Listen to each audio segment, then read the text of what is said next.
team after that round, but it just maybe fell on deaf ears. That's unfortunate, but hopefully no other hopefully no other problems can happen afterwards. But You regardless, don't deserve one after that yeah. round. Clearly the tech issue is not real, guys. If you wish the tech issue go away, it will happen. I promise you. But clearly there were no issues by JMU on that round.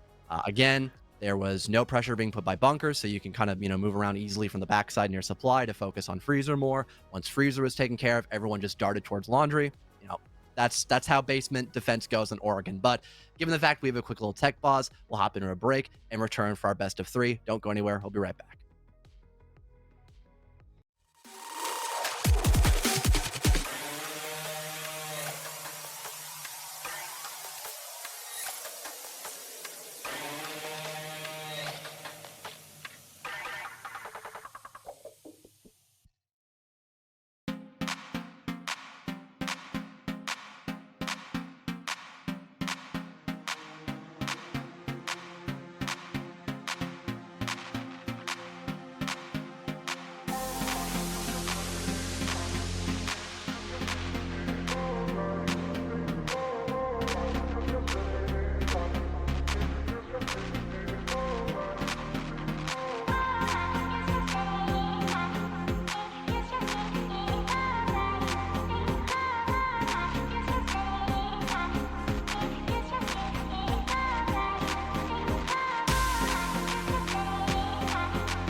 And we're back on Oregon.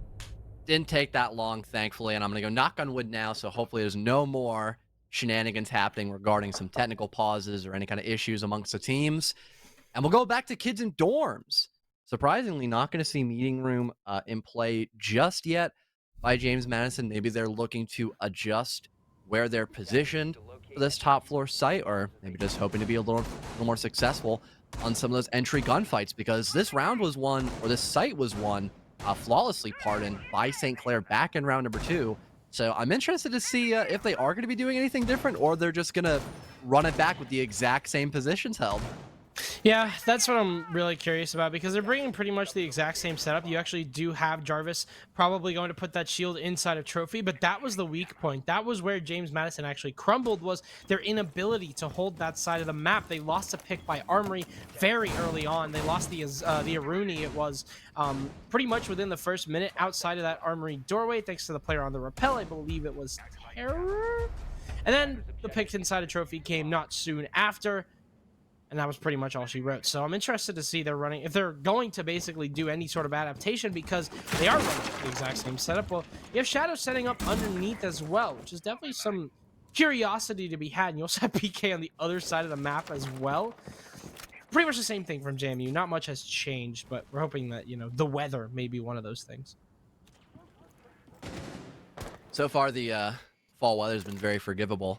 Hopefully that stays the same. Hopefully that stays the same. Moving into the West Coast, perhaps. Oh yeah. You can never tell these days. It's just we had like perfect weather in Atlanta, and I come home and it was surprisingly the exact same temperature. So welcome to global warming. Yeah, very very epic, very cool. Actually, not cool. It's just kind of warm nowadays. But regardless, we'll see St. Clair, similar to James Madison, run the same composition. They will do the same attack to a little bit less success, oddly enough. There is a response by JMU, as you have the exact same opening kill confirmed by Terror onto Jarvis, but there was a trade, and even a second kill almost had been collected by JMU across the map by, I believe it was PK just a moment ago. So far, this attic side presence has been weakened substantially, and even Hayden, peeking these Maverick holes, is able to find that finisher on Corey, as he was earlier damaged just moments prior. Now that leaves just Rapid trying to clear out all of attic with only his flash grenades and a dream, and there's no pressure by Armory too, so Hayden can just peek this Maverick how many times he wants.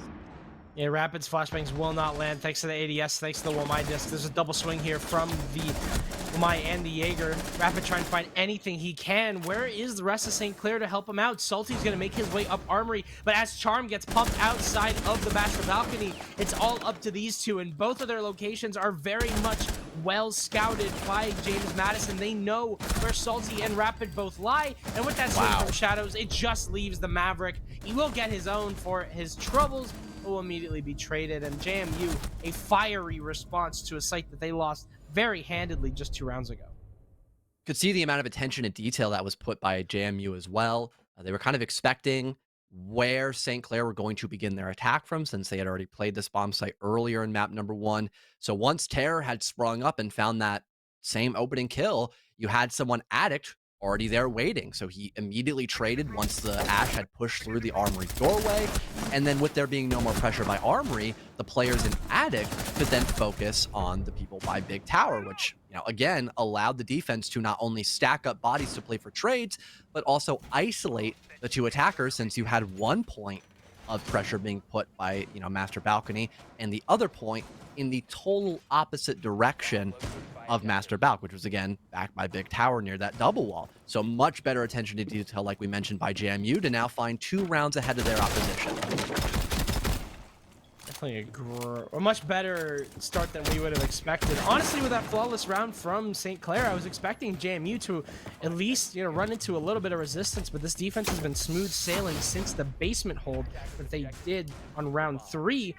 And this site as well for them was completely overtaken. I mean, St. Clair could not find a single way to get into this bomb site, and with that OSA ban that we've been talking about, you know, kind of back and forth, that's certainly going to help. It's an interesting strategy, a pretty bold one, to have meeting be your main site of contact. That's your first bomb site. Definitely a little bit of balls, you got to respect it, but been working out very well for them. And well, this is kind of why St. Clair are going to go for the exact same attack. They're going to try and swarm Big Tower But this is where problems really started to crop up, was they weren't really able to get into the site. They weren't able to get into Attic either. And that kind of just allowed James Madison to run amok on them. Pretty sure that Gone 6 used through the floor worked enough to get rid of that first Azami Kiba. And an Ash breaching round will do the same thing, pushing away the Azami a bit further, leading them vulnerable to Salty's line of fire. And oh no. Oh, we saw the head of PK, but didn't react in time. He was trying to line up the perfect one tap, and that was not the correct call to go for. Shadows will then get rid of Salty Boy as well from a different angle, getting us tied up once again at this 4 versus 4, and the Addict wall still has not been opened up. But to be fair, no EMPs have been deployed just yet. It looks like the Thatcher will now be trying to look to get this top floor exposed to this angle by back tower. And yeah, second EMP going off, making sure the Cade cannot trick the wall, will now leave Shadows vulnerable to this position. Third EMP and second thermite charge as well, but Blue Key actually goes for his swing while both of these walls get open. James Madison do manage to recoup and get man count in their favor.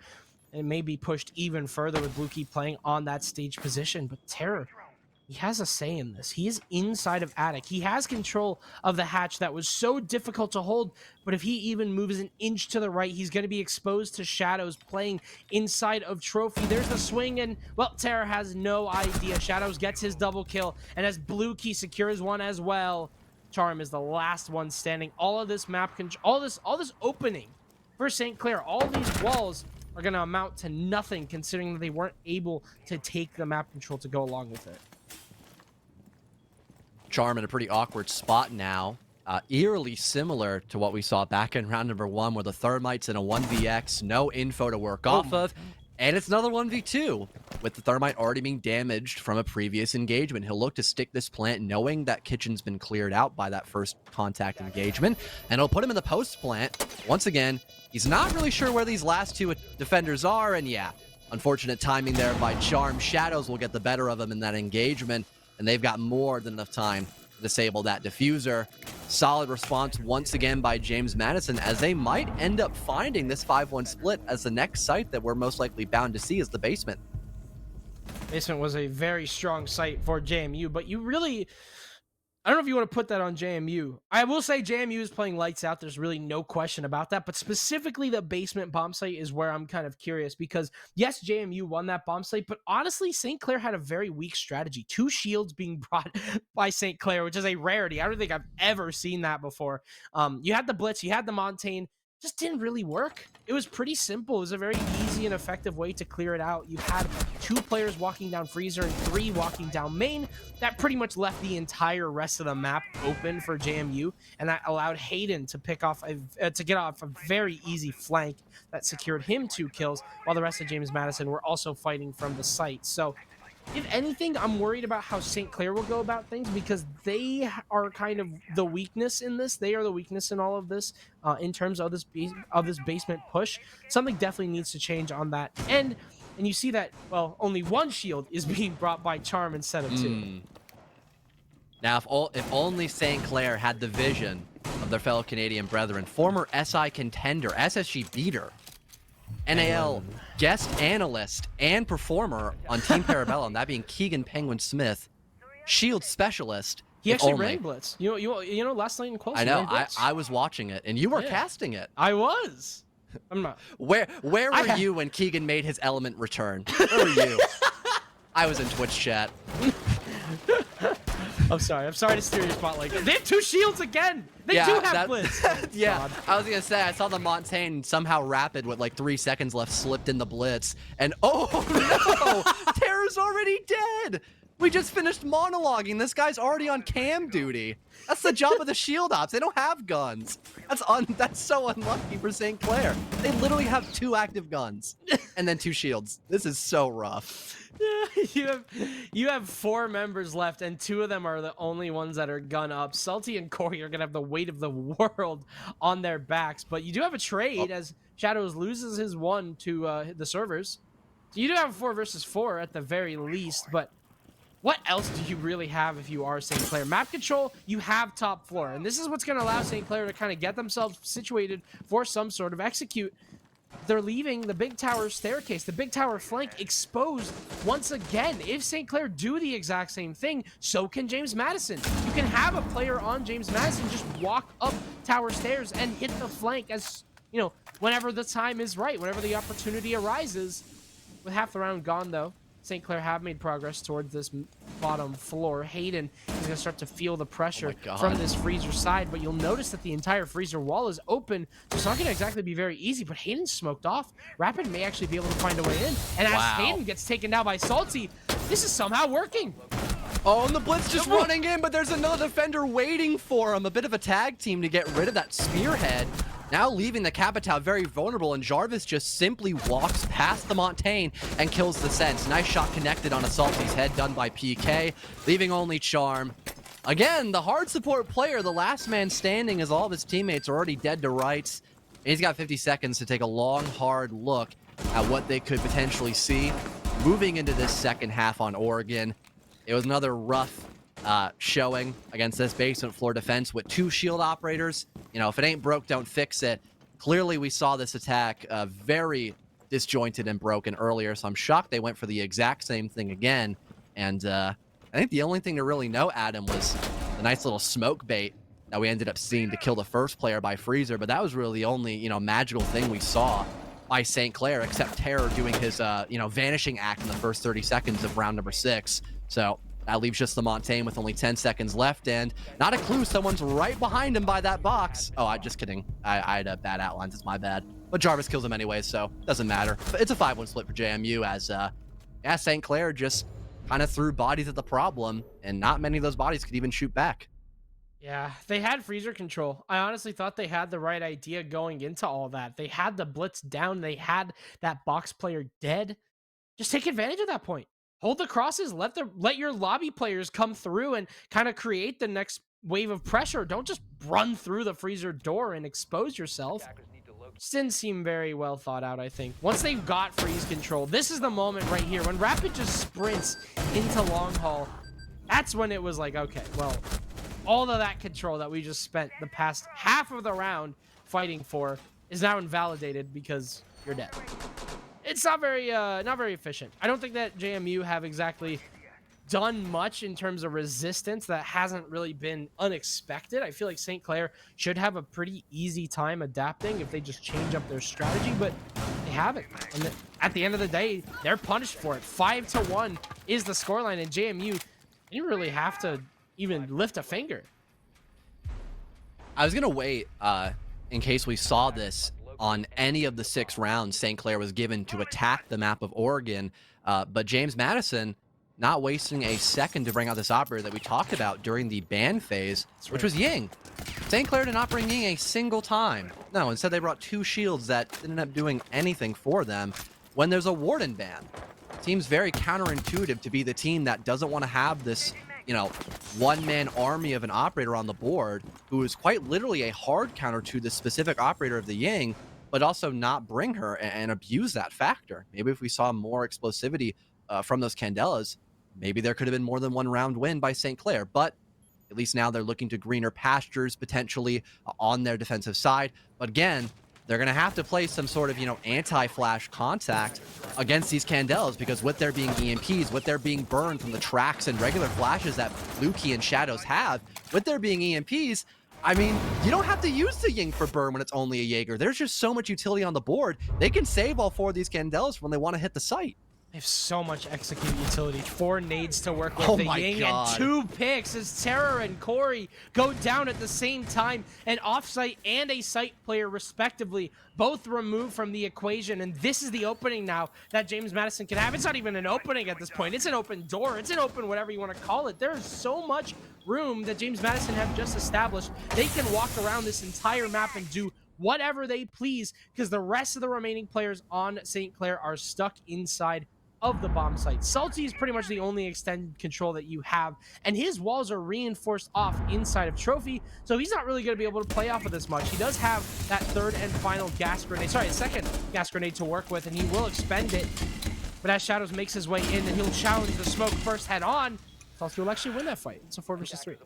Oh no, we saw the Candela rolling right past Rapid, but he's actually able to kill the planter before it goes off, giving more time for his teammates to reconsolidate. But he's instantly traded by the top of white, and that diffuser now trying to be recovered by Hayden, giving Salty Boy another opportunity at a 1 versus 1. Leaving now just Jarvis left to cover, but he's got this crossfire, and with there being no more smoke babes, they've got to challenge this Ying and close the gap, but they're not able to, allowing Hayden to get off that plant and shut down Salty Boy, leaving just Charm left inside a kid's room, not fully aware as to where this Ying has repositioned. They're in the back of this bunk, right beneath that big window.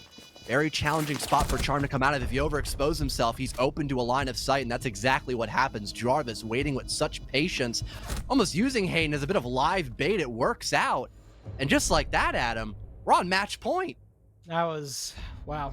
Yep, St. Clair, I mean, they were fighting for that, right? I mean, you got to give credits there to Salty playing good pit. He was really the glue holding this team together, but he couldn't do it all. And unfortunately, when it came down to that 2 versus 2, whatever, you know, St. Clair actually had a 1 versus 2, considering that Hayden was going for the plant. That was the opportunity to do something, and that opportunity never came. The Jaeger stayed inside of kids' dorms. The Salty stayed inside a pit. As that plant was going down, not a single soul on the defense was aware of it. And if they were, they didn't do anything really to contest it.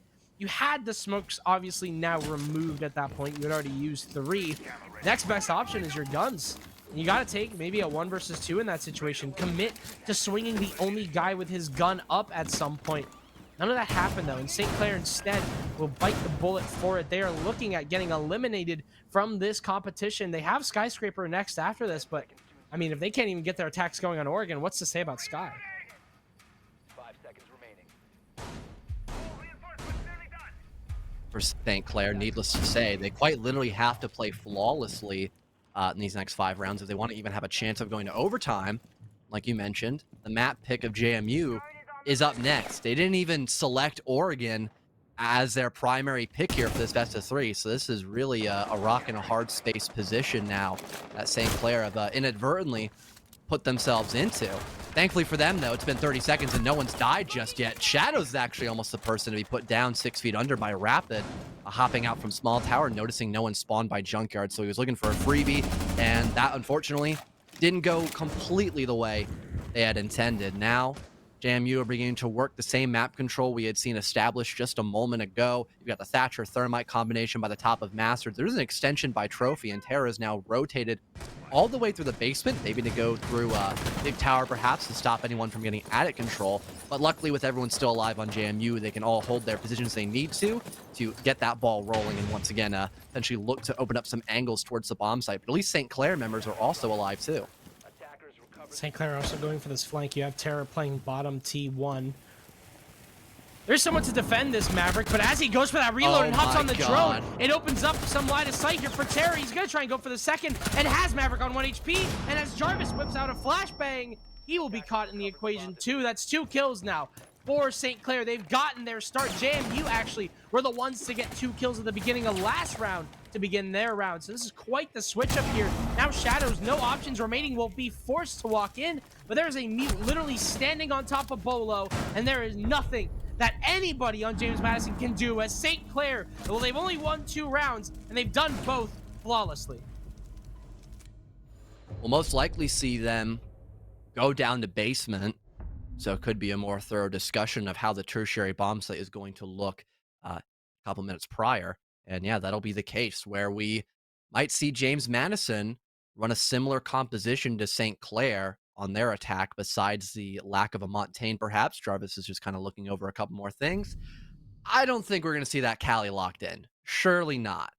Unless you're eating wings, I've never seen anyone else play Cali before, so that's just not the way the cookie crumbles, it seems. But like you mentioned, Adam, that was a brilliant change-up by St. Clair, making sure that James Madison could not get that early round tempo. The same cutoffs they were holding come to round number 7, for example, weren't as successful going into round number 8. And also, an entire portion of their attack was flatlined by a roaming Thorn. That attic presence completely shut down. That left just Closet and very little options for James Madison except to run to the bomb site and try to plant when there's still a guy attic looking to shut that down. So much better work here by St. Clair, but like we mentioned, they have to keep up that exact same tempo and stay flawless. Just drop eating wings on me and expect me to do analysis properly. Yeah, I know. At least the first reference we made disregarding this game, at least everyone knows who Penguin is. No one knows who Eating Wings is, but he is a synonymous casual Cali player, so hopefully Jarvis can live up to the name. I've been Wings is watching this and taking notice. Oh, he better be. He better be. This will be on the test.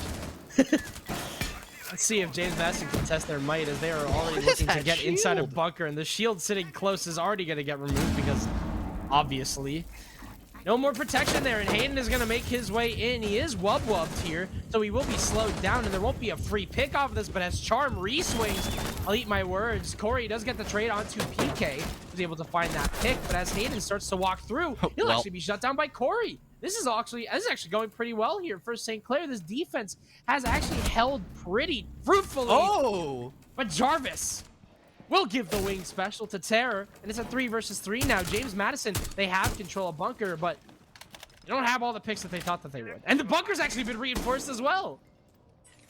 Jarvis clearly showing his sheer hate towards Canada. I think that would make Eating Wings very proud. I actually did forget that once in a blue moon, we do see JMU actually bring out the Cali. I remember them joking to me about that back in Indiana whilst I was interviewing them. So kind of funny to see Jarvis bringing this out on kind of the potential last hurrah of Oregon, which ended up netting him a kill, funny enough, and breaking the shield, of course, with that explosive lance. Not too sure if they know Shadows is down by bottom freezer, but Salty was already watching that, and having the long-range shotgun made quick work of the sneakiest operator in the game currently, giving back that man advantage to St. Clair, now leaving just the Thatcher and Cali left to their own devices. You still have Jarvis waiting for someone to maybe kind of over-aggress and start baiting by the bunk double door, and it happens! You've got to keep that discipline, man. There's a Cali who cannot play close quarters unless they've got the SMG, and Blue Key's across the map with the Fuser. If you just waited, this could have been a free 3v2 in basement. Definitely concerned right now because it seems like both of these teams have a fetish for throwing away 1v1s, and that's exactly what's gonna happen. As Salty swings inside he's shaking, no! And Jarvis can't get the kill onto Corey. Oh, it's a disaster. It was nearly a round win for St. Clair. They nearly had a 6-3 game, but their dreams will die here on Oregon, at least on this map. Their map pick goes in the favor of James Madison University. Now St. Clair, they've got 6 rounds of defense on Skyscraper awaiting them. So they do have the advantageous side on the next map. But, I mean, at this point, James Madison, it doesn't look like this is a game about sides. And we're going to have to put a massive footnote, of course, on the defensive half of St. Clair because we saw 3 rounds, 2 sites total, and 1 win out of all of that. So we don't have a lot to work off of in terms of bookwork. But their attacks, there was a lot to be desired from, especially given the fact there was little to no adaptability by them, which ended up costing them a couple of meaningful rounds in their selection of Oregon against JMU. And specifically for that last round, too, the lack of discipline, also a really big red flag, which can cost you a lot of valuable moments, especially on a map like Skyscraper that is very kill and power position focused. But before we continue rambling and yapping about Skyscraper, we'll hop into a quick break and return for this best of 3. We'll be right back.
Well, it was a pretty convincing victory for James Madison in this playoffs game. St. Clair, they're playing for their lives, but unfortunately, it doesn't look like it.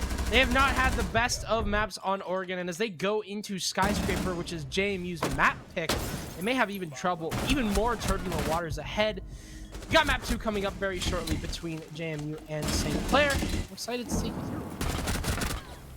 It was a, like you mentioned, very one-sided display by JMU. Again, I've seen them compete on Oregon countless times against top collegiate teams, and they've always been able to hold their own, if not be very decisive when it comes to finding those openings, exploiting those gaps on both the attack and defense, and, you know, giving people a reason to maybe consider going somewhere else in their best of 3 series. But, you know, moving away from the larger game as a whole and moving to something even bigger, perhaps, you know, maybe if your team, perhaps it's competing inside a collegiate, would like to have a chance competing against JMU in the near future, you're in luck, because NA Star League, in partnership with Ubisoft, is debuting a video series later in this fall featuring select schools that are actively involved inside the Rainbow Six Siege community. If your school has a strong competitive program or a vibrant community, you could have a chance to apply by clicking the link down below of playfi.com/rainbow6 and maybe giving yourself a nice little shot at what collegiate has to offer. Adam, I know you play in collegiate, so you can speak firsthand about this. I would love to have a documentary crew walking around like I'm Jordan on the 97 or the 98 Bulls, like have the last dance and everything. That'd be cool. Yeah. Excuse me, sir. Are you Adam Jassim? The infamous collegiate superstar? Yeah, that's me. That's me. Don't get Can your you hopes sign? up Can on you it. sign my Atlanta Major I don't do poster? autographs. I don't do autographs. Sorry, that ain't me. Now blue pens, they can get forged and then sold for a pretty penny. Fun fact. That's why a lot of top professional sports talent decides to only sign with black ink. I didn't know that. I actually did not know that. I was dead scrolling through YouTube Shorts at like 3 in the morning and saw a video about it, and I was like, oh, that's kind of cool, and then I like passed out.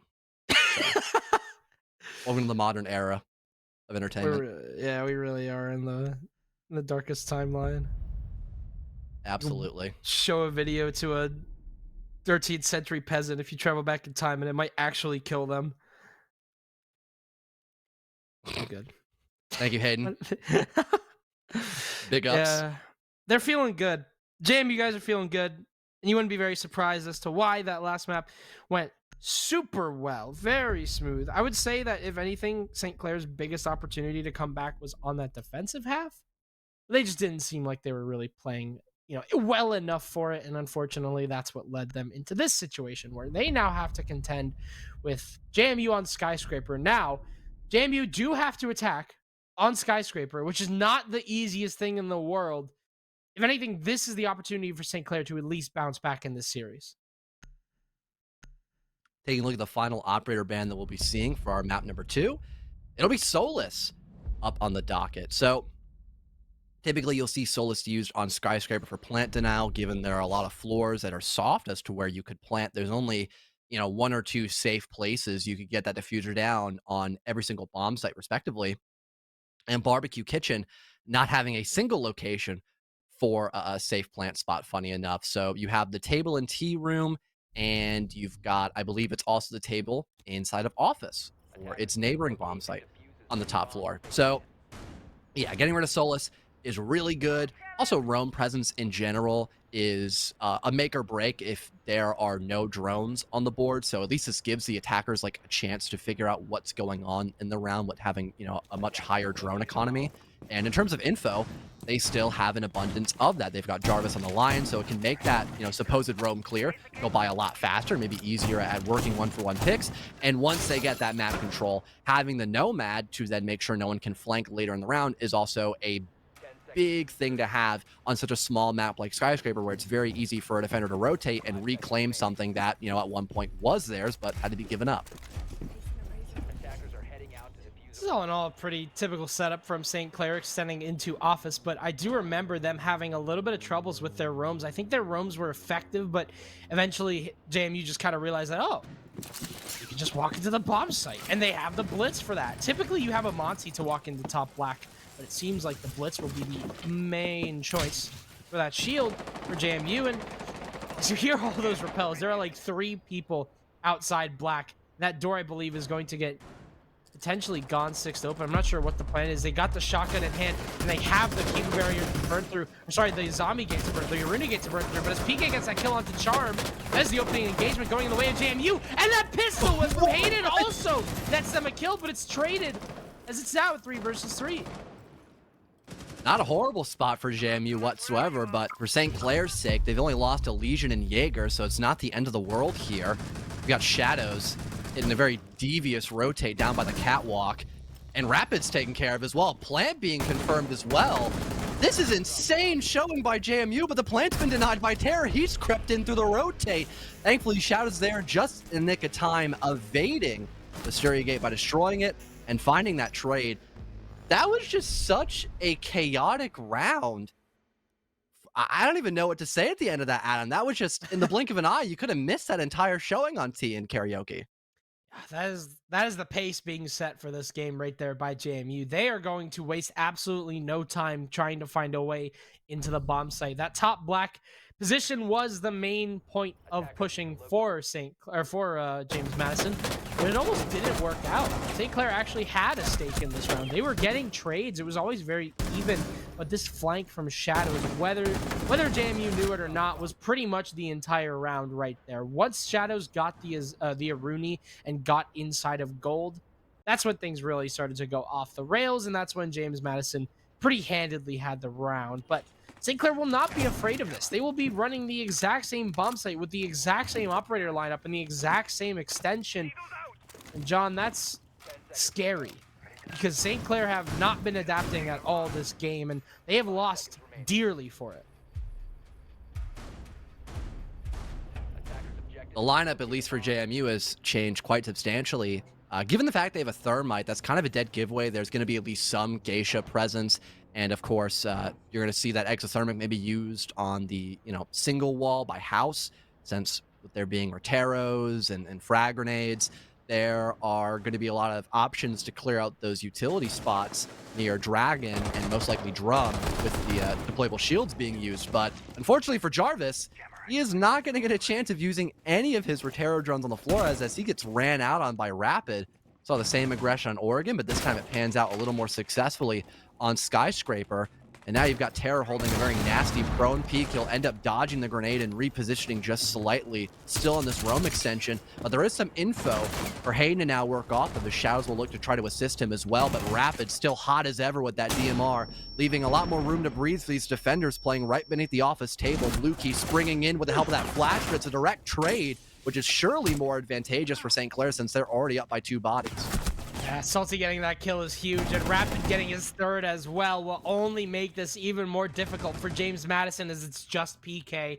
He's got plenty of utility to work with. He's got the sledgehammer, he's got the grenades, he even has a drone, but that's all he has. And the Rapid, well, he'll take all that away from him. 4 kills for Rapid. Finally, somebody on St. Clair waking up and actually showing up in this game. It seemed like it was a done deal already. It seemed like JMU pretty much had this game on lock. There is a round given by St. Clair. Their office hold successful. They can now go over. Sorry, their office extension successful. They can now go into office and maybe make a statement. The infamous Ying brought out again. We saw its potency not too long ago, actually, back in map number 1. But there is a Warden available to the defense if they want to bring it out after spotting that Ying is being selected by their opponents. However, I don't think we saw a Warden picked. Yeah, it hasn't been picked a single time so far by St. Clair, which is probably why JMU have decided to bring out the Ying. They've noticed, hey, there's really no hard counter. It's just Jaeger ADSs and maybe some Surya gates we've got to worry about. And given the fact we've got ADSs and a lot of burn, we can keep all 4 of those Cantelas and not really have to focus on the whole utility burn aspect of them. Just have them to work for gunfights in this round. So for a very plant-focused site like Office and Exhibition, those Candelas are going to be very helpful if Jarvis can stay alive and not get first picked. That is the key, is that opening engagement. That usually is what decides how this game goes.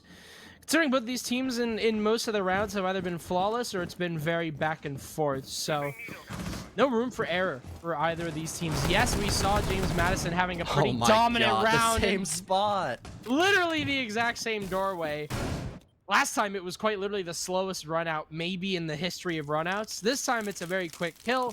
Hayden is gone and... Oh, hello, that's your Thatcher gone. You could play nades from below, and there is only a mute jammer, so if PK can get in the map and either use his frag or a secondary shotgun, it's not going to be very problematic. Yeah, just looking for... You have a shotgun. The floor is soft. You don't need to waste your nade on that. But it goes off without a hitch, I believe. Trying to look for the mute jammer sound, and yeah, Thermite can do his job. Exothermic going off without a hitch, and the Candela's soon to go off as well. This might be the beginning of the end of this round, Adam.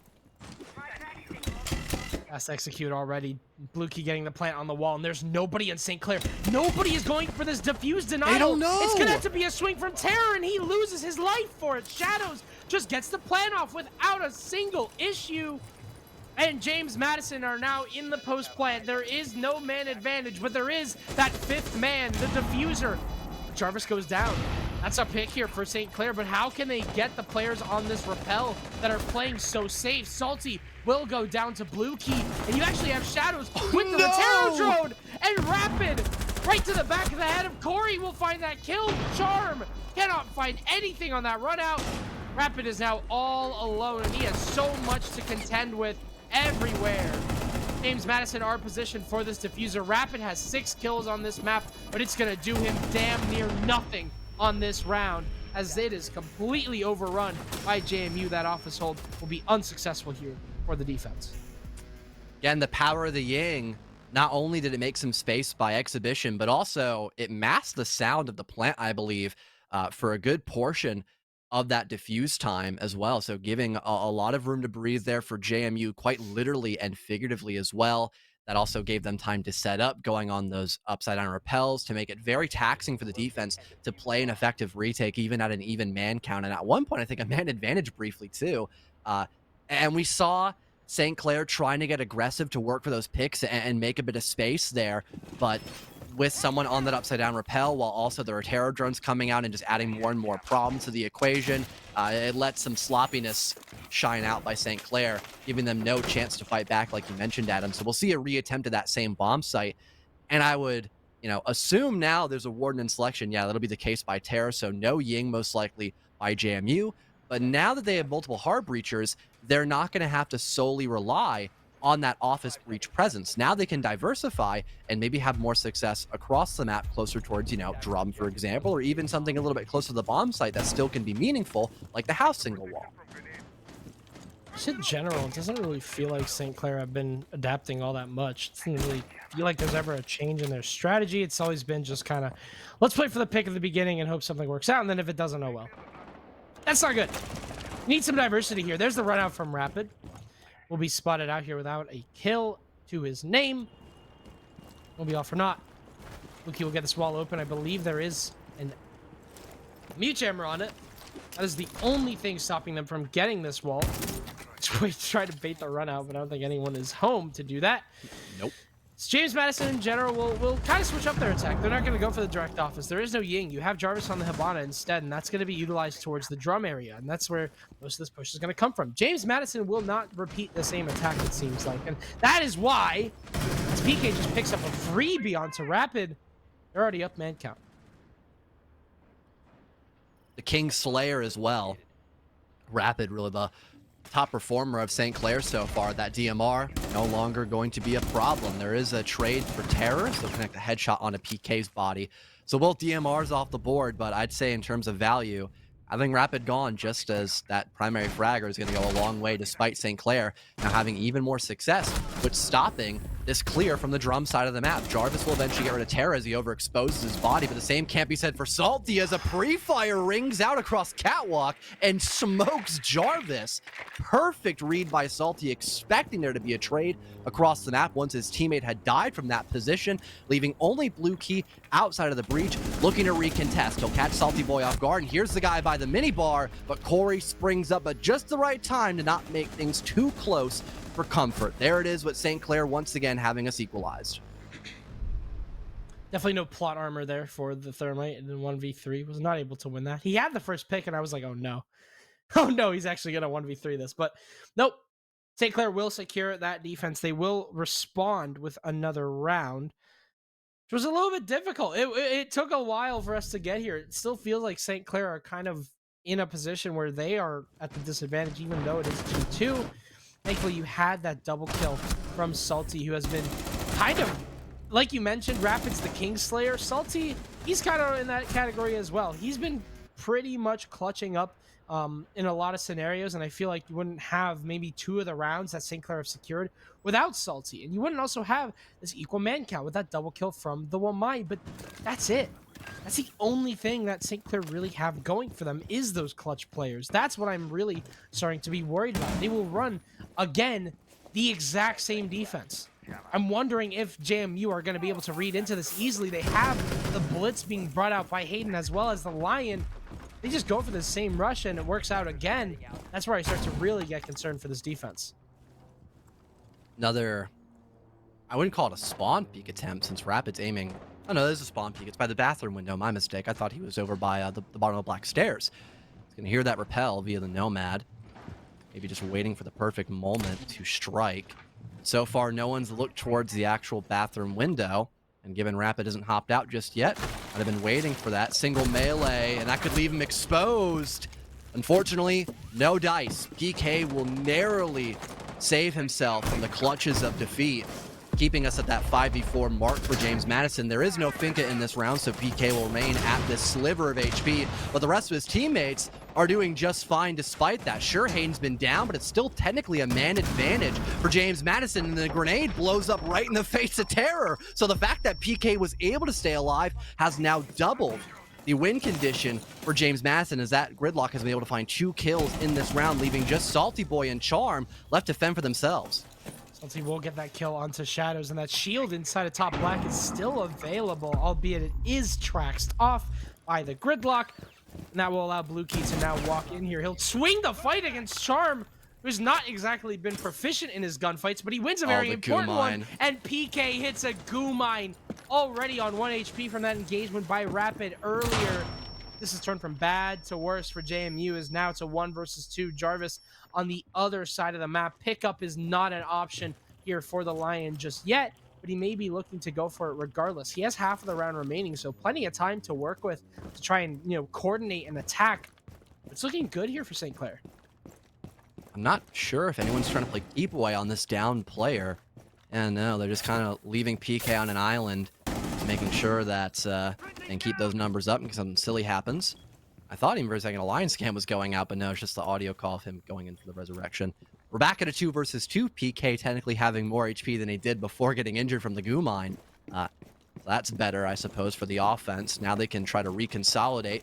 Jarvis looking to try to go through and maybe get past the Syria gate. It's a bit of a rough spot, though, because he's got no utility to clear it out. But I think a Gridlock tracker or a drone was deployed to sweeten the deal.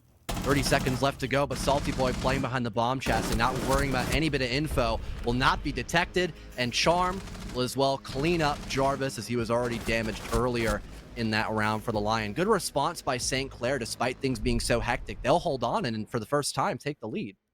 It's true. For the first time in the series, they are in the advantage. You have to give props to them for being able to hold up this defense so well. James Madison have been struggling on this attack so far. No surprises, especially because it is Skyscraper. If anything, if JMU managed to win this half out 3-3, they are looking very good.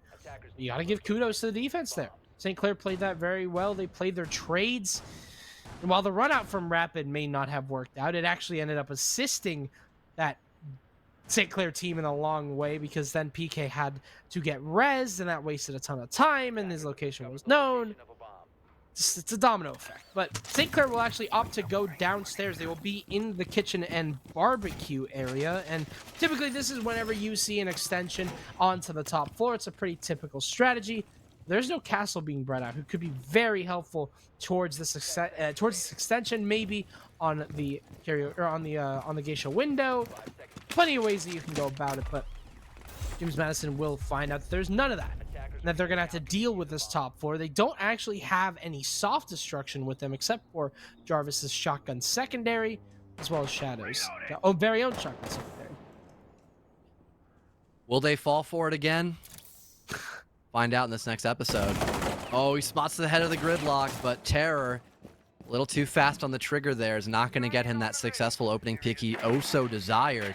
You're looking for a second chance at this, but the drone detects him, so he might just end up backing away and keeping himself alive to have a second chance at fighting in round number 6, which could be kind of the breaking point here for JMU. If they're able to find that third round in their attacking half, this could be a very good sign for them moving into the second half of map number 2, or at least it could give another round lead for St. Clair, doubling their spot, making it 4-2. Some damage traded between Hayden and Salty Boy, but both of them still being intact and fight a little bit longer in this round. But now that they've got geisha control, so to speak, this could be very profitable for JMU, but there's a retake. Rapid finds a kill right beneath that drum single wall, and Salty Boy instantly retakes. This pressure established by both Drum and Geisha, not having any of it challenged, is a big red flag for JMU. Lack of awareness for them as well, as they have pretty much no info towards that Drum player. Now PK on the hunt for this Legion. Terror playing inside of T-Room, playing very close to this angle, and Shadows just walks right in! 2 players on JMU just give up their lives, and for what? 2 versus 5, and all of their map control has now been forfeited to the defense. JMU will also lose man count even further, as Terror's on for his 3rd.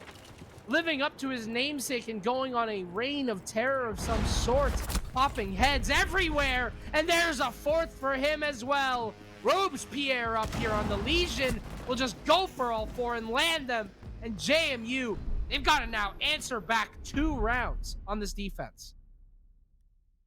And the lack of info at him as well just made things so difficult for JMU. I felt like we've said the phrase walking in blind like several times now for JMU. Even on Oregon, there were a couple of occasions where they simply did not have info and were just going off of what their teammates had encountered a second ago. There was quite literally no intel that there was a Legion hiding in T-Room holding that angle. Terror finding so much success by catching all of the attackers by surprise in that round. And the same thing goes for Rapid, with there being no pressure put by Drum. They can solely focus on Geisha, and although someone was able to hop into that spot, they couldn't find any value from actually being inside of Geisha for that moment. So although it is very common to have the defensive half be very one-sided, I think given how St. Clair won round number 6, I think that's more of a concern for JMU moving on their defensive half, where if they're not working off of info and not playing off each other correctly, we could maybe see a 3rd shock map here. We might see bank happen between these 2 teams. Shock is a really good way to put it, because St. Clair have, after that Oregon game, convinced me that maybe this isn't the right opponent for JMU, but now it's the other way around, as St. Clair are up 4, and they've been running a gauntlet on Skyscraper. Pretty much just running around the entire map and going for runouts has been their main strategy, and it's worked out very well. James Madison have no response just yet, and as they switch over to the defensive side, they're gonna have to find one, because that was not a very good half. But Regardless, Jarvis may be opting to bring the exact same strategy that St. Clair had going for them. Rapid, no idea that the Warden is here. There's 3 people. All that could line up. He finds one. He Oh my nearly tracks God. down Corey, and he's stuck outside. 1 HP, literally 1. But James Madison will have a response. They will get 1 for their troubles. Terror goes down, the ash is removed, and so is Charm. James Madison, that older Oregon James Madison that we know and love, is back as they are up 4 versus 2. Corey has 1 HP to his name. Single sneeze will take him down. Be funny if a Cade Claw downed him, but he's not near any electricity so far, so he's okay. No Tesla coils in sight near the shack in the woods. Nothing to worry about as of yet. As the Goya will begin to rotate, maybe looking to get a bit aggressive here, knowing there's someone in Geisha by now. They'll wait for the barricade to open up first. Smart move. Not completely just throwing his life to the wind and hoping it sails the right direction. Blind fire attempted by the Thatcher, assuming someone's behind this drum, but it's enough cover to where the Goya won't take a bit of damage, and that provides Blue Key a free opportunity to get rid of Corey. Now that leaves just Salty Boy, no diffuser in hand, but in a 1v4, you are not planting the diffuser. And Shadows, now that it's almost a guaranteed win, he'll then aggress, kill the only person left alive, and there it is, JMU, slowly making a resurgence. There's that bounce back there that I had anticipated, and you've noticed that actually another secondary bomb site was brought out by JMU. Instead of going towards the tea and karaoke area, they instead went for office, and it worked out. Yeah, big credit from them as they win their first defensive round, and they will now move over to the karaoke and tea area. And yeah, this run out was something. I honestly thought he had Corey dead to rights, and he hit that last shot. That just simply wasn't enough. In general, James Madison looked pretty good. I think St. Clair College got a little bit too caught up in their push, and obviously they just lost tons of bodies before they could even get it going. Now James Madison are within 1 round away of not only like equalizing the game, but maybe pushing it even further. You have to remember that this is skyscraper defense. There are tons of advantages on this map whenever you start or even move towards that defensive half. For James Madison to get 2 attacks on this map, that's something to shy away from, and you can see that they're going to try and run away with it on the defense. That's where you typically win the map. Seeing a Clash and Tachanka picked together is definitely a bit of a shock to the nerves, I gotta admit. Maybe expecting St. Clair to run the same strat. Yeah, they're all looking at the black door in case someone just like barges in with a blitz, trying to hard counter that with the slowing effect of the CCE shield, but also not putting all their eggs in one basket. They have someone bandit tricking the single wall, which is a really common spot to open up when clearing out that extension, and also someone playing by exhibition, pardon, even having vertical in case someone walks in through the house mudroom. And yeah, that's exactly what happens. Nice shot by Shadows, even adding a bit of banter and all chat with a question mark. Terror, it does not work both ways, but that's okay. I understand. I would have probably broke my keyboard in half. It happens. And James Madison, once again, starting off on the right foot. And they're not even going to overcomplicate this. They're going to leave the Jaeger just to kind of play here, and maybe he gets more kills or wastes a bit more time, while the rest of his teammates just fall off and play around the Clash. I don't think Pick now enables the CCE shield to be even more powerful because there is no gunfight she needs to take. She doesn't have to worry about a damn thing with that man advantage in her hands. It's going to be very interesting to see how they handle it, but we can't get taken down. Wow. So does Shadows, and there's the question mark by Rabbit. Oh my god, the beef is real. Office control now being pushed out here from James Madison. They have lost control of this side of the map entirely. And St. Clair will now start to reap what they sow as they walk in to the eastern side of that map. You still have Jarvis on the Clash, who could not only be a presence, but could also be a big time waster. Salty on those tracks is actually starting to push her back. Hayden still playing behind this deployable shield.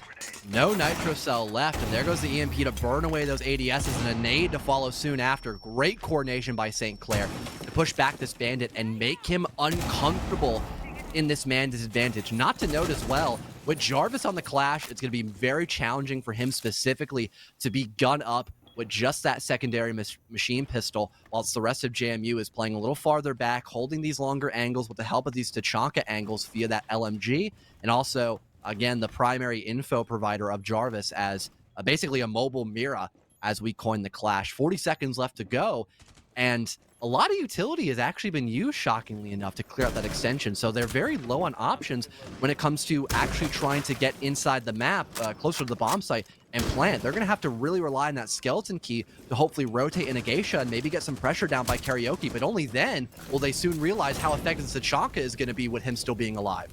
So much stall to work with and not a lot of time for St. Clair. They're gonna have to find a way in, and it may be through gunfights. Rapid does take down Hayden. Blue Key as well, taken to 1 HP. JMU have actually started to lose the control, and as Rapid goes for that quad kill, it's all up to Jarvis. He's gonna try to look for the plant! No way! They didn't clear T, and they planted the one location that they had no info towards. What the hell was that? What? Exactly, Hayden. Those guys have to plant, and they killed the brother who was in Karaoke. They rotated into Geisha. They killed the guy in Karaoke. Why would you not plant there? Oh my goodness. That is so unlucky for St. Clair, but also such an oversight as well. And the gridlock, looking at just the, I would say at almost just the right time. If that had been looked around a second faster, moments caught before disaster. Unfortunately, you know, Rapid may have a point that there were some people kind of lost in that round, but when it mattered most, everyone just kind of forgot where to look when their thermite was planting in the open. That is tragic.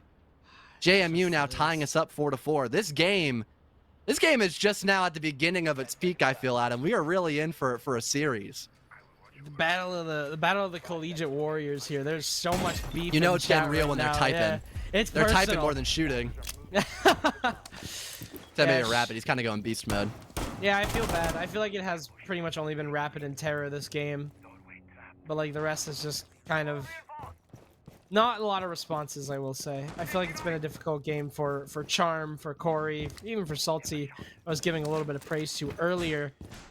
In general, they're just kind of caught up right now in what's going on in the chat and not really caught up in what's going on in this server. I mean, you saw how much time they wasted on this office area. They had so much control, and I honestly want to give them props for what they were doing on that side of the map. They had plenty of control to work with. They were playing their utility really well. When it came time for that execute, they just wasted so much time. They just really didn't get themselves in whatsoever. And there's no excuses for that on this bomb site of all bomb sites. Yes, barbecue is not the strongest, but it has a lot of prerequisites before you get into the bomb site. You have to clear Karaoke first. You have to work your way up the top floor.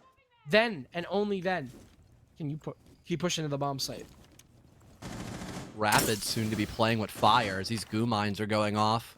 Left, right, and center. Everyone, a bit of damage chipped towards them. Also providing a bit of information. Speaking of intel, I don't think they're aware that there's a lurking ash just beneath the black staircase. Luckily for Rapid, whilst he's playing with fire, he won't end up getting burned. He'll still be able to find that opening response on the PK as he moves closer to this top floor extension. And Terror, what is this position? What a play, acknowledging there was just no one stopping him from going up black stairs. And now they've cleared out almost the entire top floor in a minute 30. This is great timing and pace for St. Clair. And now they can put all their focus onto Geisha with everything else being dealt with. Wall will be opened up here, and they will start to make their way towards that top floor. And as Jarvis gets floored inside of Geisha, there's only 2 players remaining here, Blue Key and Hayden. Now, usually at this point in time, I'd be thinking to myself, well, how are St. Clair going to throw this one? I don't think it's possible at this point. But that's shot through the wall by Rapid as well. There's only just Blue Key left to his own devices, but a Capcan Trap takes down Terror, and the hatch is going to get open. Blue Key may actually have a lot more intel as to where these players are. Nearly wipes the head off of Charm. Charm is able to win that gunfight, and St. Clair will retake the lead just before JMU can. I really got to commend Terror as well, because quite frankly, if that were me, I would have just like ran in sight if I was that close to the objective. But it was good on all of St. Clair to once again play together as a cohesive unit and deal with the primary objective, which was getting rid of that top floor extension. So you have Rapid, who quite frankly has not been missing a lot of his shots. He's been primary entry in a lot of these rounds so far on Skyscraper.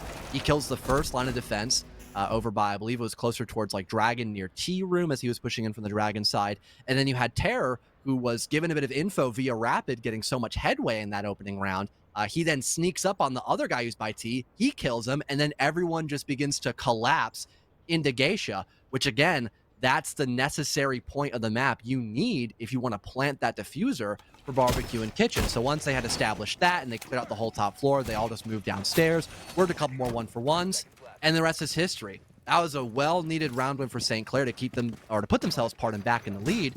But this is still an incredibly close game, and JMU, they're now going to office, which they had no sweat on when it came to defending it. Office was pretty clearly in the hands of JMU that game, and Shadows. If you recognize this run out, it's actually not from Shadows. It was from Rapid on that defense. He did the exact same thing and didn't really net him much except for PK on 1 HP. But this one will be a little bit more fruitful here for Jarvis. Both Shadows and Jarvis each find themselves a kill, while Shadows is traded out, while that roaming smoke on the other side of the map is removed from the equation. So is your thermite. Actually, so is your thermite. There's no thermite. This office wall is going to stay completely closed, and if you want to open it, you have a rinky-dink little buck hole to do it. That's not good. The passion is definitely real.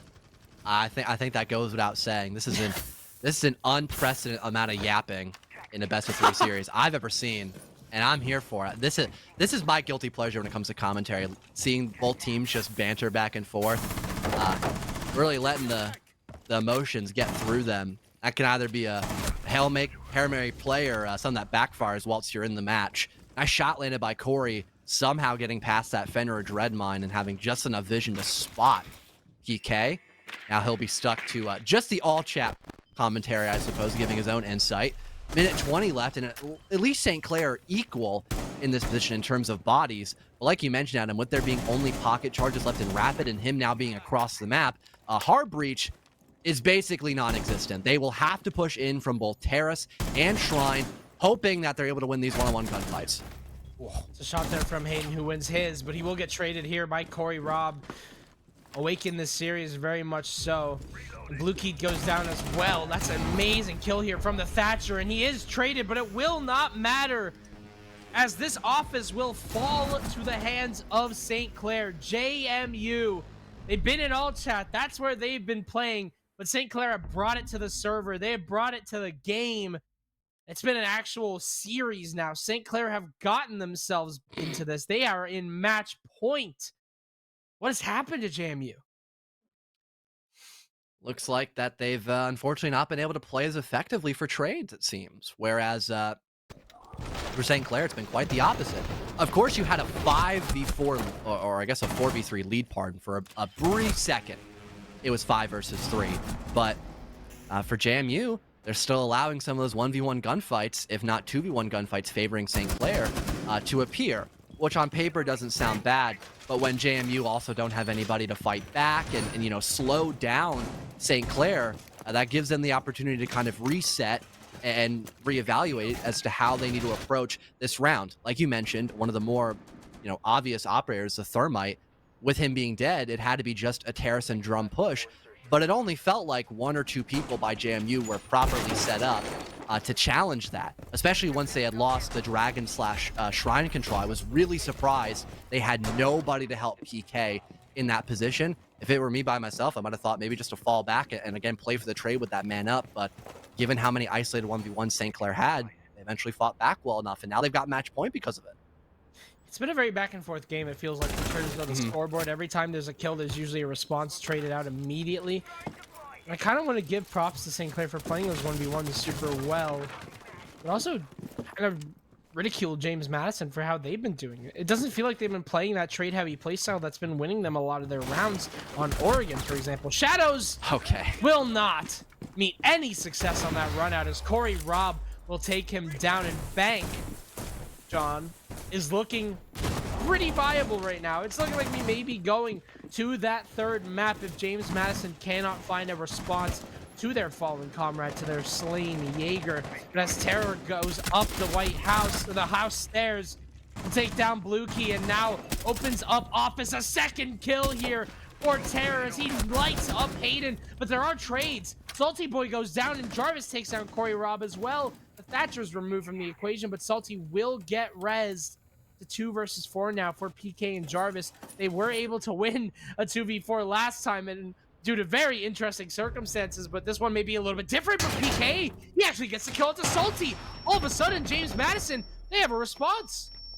I was going to say that shield being a make or break, quite literally being destroyed after St. Clair lost another body, but still better than nothing for JMU as they are once again climbing up an uphill position.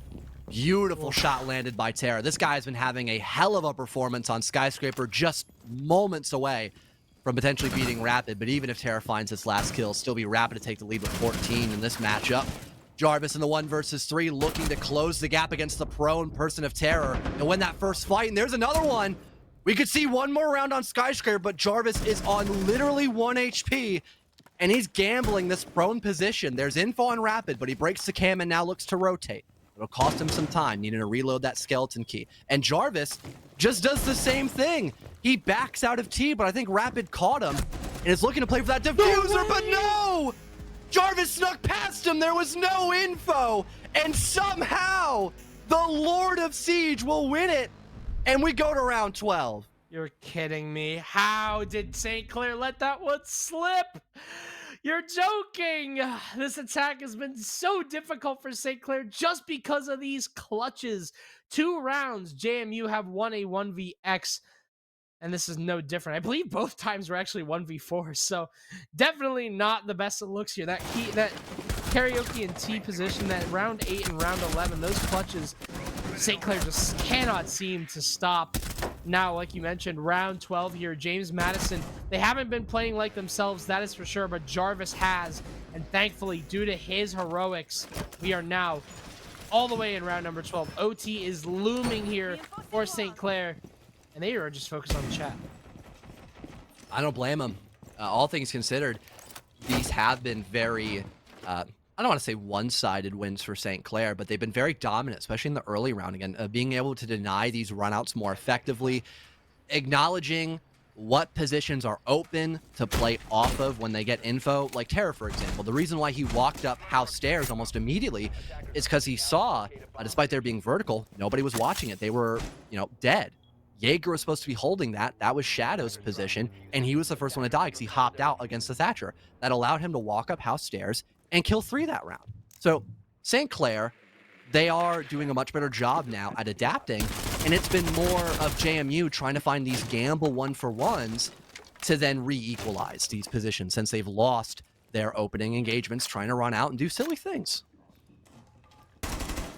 Yeah, that's kind of been the weird thing for me for JMU is that they're kind of playing this like they're ahead, but obviously they're not. They've been going for these really cheeky runouts. They've been getting really aggressive and kind of just playing without a care in the world, but I don't think that's actually been benefiting them all that well.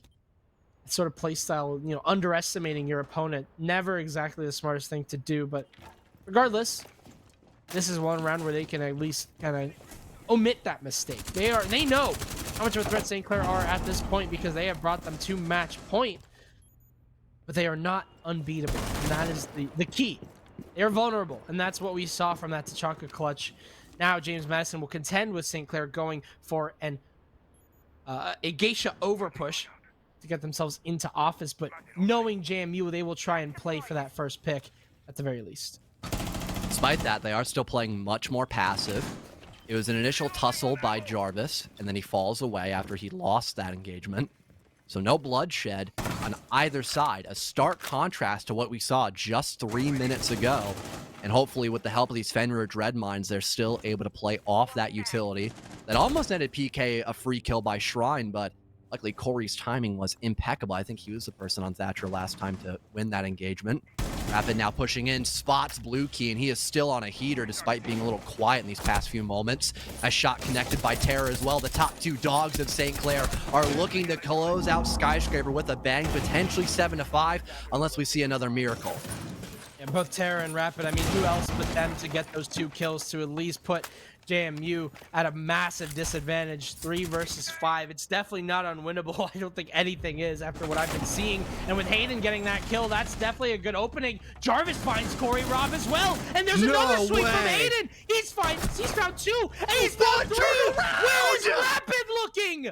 Rapid has just tossed away this lead all by that. And now it's all up to Charm. 1 versus 3. What has happened to St. Clair? A 4K from Hayden and JMU into OT somehow. 6 and 10, by the way. 6 and 10. Rapid not turning around, dying to a pistol from Hayden, running at him like he owns the place. That's a power move I've ever seen one. Fet would be so happy. Good God. St. Clair need to be aware of that possibility. If you're in a position like that, when you're in a 3v5, everything is being pushed on against you. The world around you is collapsing. You're going to start getting nervous. You're going to start needing to look for gunfights. People like Hayden are going to run at you because they don't care anymore. They need to go for gunfights or they are going to lose. And with St. Clair, I guess just not being prepared for that, trying to reset in a 5v3 when they did not need to, that costed them the chance of going to bang. Now they got to tussle for at maximum 3 more rounds. But although we've been hyping up JMU these past couple of rounds since they've been on a tear, that doesn't mean St. Clair have been completely quiet. Again, Rapid and Terror opened up that round beautifully and are still doing so much behind their supportive operators of Salty, Corey, and Charm as well, who haven't been doing bad either. It's just the fact that Rapid and Terror are going crazy. That they can, just be, 6, 8, 5 kills, and that's enough because the rest of their teammates are doing just fine. It's been a lot more on JMU's side where they've been rather quiet from either failed runouts or moments where they're not able to find 3K, trades like that from Hayden going crazy. Entirely that, like you mentioned, St. Clair are out of it. We still have to direct a little bit of, our attention towards how well that they have been playing on this attack. It's just those latter half moments, those executes, those, all right, we have the advantage. What do we do now? Well, seems like throwing it away has been the name of the game here, but Rapid will throw Shadows into the trash. He is first picked. He has not been having the greatest of times with these opening engagements, and there's the belated good night. 16 kills for Rapid. We're going to not talk about what happened, last round and how he may or may not have costed them out in the OT, but that's fine. He's been playing well, and I think that it should not be ignored. He has been keeping St. Clair in this game, and with him killing Shadows, forcing James Madison to try and go for some sort of entry engagement, it's all on the back of Rapid. Dreadnought Mine destroyed. Rapid as well, perfectly pushing back PK as well, so he's not able to play off of that primary gadget. And he's even waiting for a drone. You can tell St. Clair are tired of trolling these man advantages. They want to guarantee they're pushing in without any sort of hassle. But there's a sneaky Wamai playing down below that almost kills the top gun, the top dog of St. Clair. Lucky Rapid will survive for just a little while longer. But if they don't break that Goyo pack, this might be a little more challenging for the Buck to get past this position. Luckily, no one's close enough to break it as of right now. There's a minute left to go. No one lurking down below, so Hayden playing by house stairs is completely fine. And he's got PK for contact, but Rapid just holds down M1, and Hayden's right there to greet him. The bullets being caught directly from his skull, and PK hoping that no one checks for him. That's exactly what happens. That's a free pickup by Terror, but Rapid's playing behind the Dragon. Perfect position as he's good for 3. There's Blue K with a trade, and now Jarvis has to reclaim house in hopes that he doesn't die here. He tossed out as Blue Key gets the second kill, and Rapid, he's 1 HP. 1 bullet would have done him good. Jarvis pops the Goyo, but it unfortunately is not enough as Rapid on the rotate gets a quad. Now Blue Key, all he needs to do is hit 1 shot on that Buck, but it won't matter. Rapid wakes up. He repeats what he did last round, but this time there's success for him. An ace, all 5 for the Buck, and St. Clair once again on this match point position. Rapid is just him at this point. There's no dispute. Beautiful ace landed for St. Clair, Rapid in particular, with 20 HP. And it wasn't even anything overcomplicated. He was kind of expecting maybe there's going to be someone top house. Really common spot to hold. Nice pre-fire. able to clear out positions, playing off of his teammates as well. It's been very clinical for St. Clair, and it hasn't been a lot of, major flare-ups. I think the only real thing they had a hiccup on was Terror just walking in a house, but they didn't know PK was tucked in the corner. For all they knew, it was one guy on the staircase that they just cleared out. So to their credit, they were just gaining map control. So there was really nothing that they did that was overtly wrong in that round, hence why they had such a successful showing. Rapid in particular, who's now got a 20 bomb. This guy is refusing to lose the game for his team. JMU now back on the offense. They won't be bringing out the blitz strategy for top black stairs, and instead going for something more traditional. Let's just hope that Rapid does not remember what weapon he's got wielding today on the Rooney. Oh gosh. Rapid maybe for another run out. Who knows? This time it's Terror for the spawn peek, and he actually does catch out Jarvis. God. And he's right to chat. This is not good. JMU once again will lose the opening engagement, and this is, I believe, the 8th time this has happened. I want to say 7 or 8. I can't remember. Sounds right. JMU just can't. Basically, the point being, JMU just cannot catch a break on this opening engagement, and this is no different. As now Shadows looking for an equalizer, and that's going to be up the wave stairs. That's where he may find that. And oh my goodness, not a single player on this site is contesting for it. They don't know about this. Shadows is up, but Charm gets the kill onto PK, so man advantage is still in the hands of JMU. Sorry, of St. Clair, but JMU have control of Geisha. But where's the rest of the team? The rest of the team is nowhere nearby, and Terror just busts through the wall and takes out Shadows. Hayden and Blue Key are on the other side of the map. It is crazy.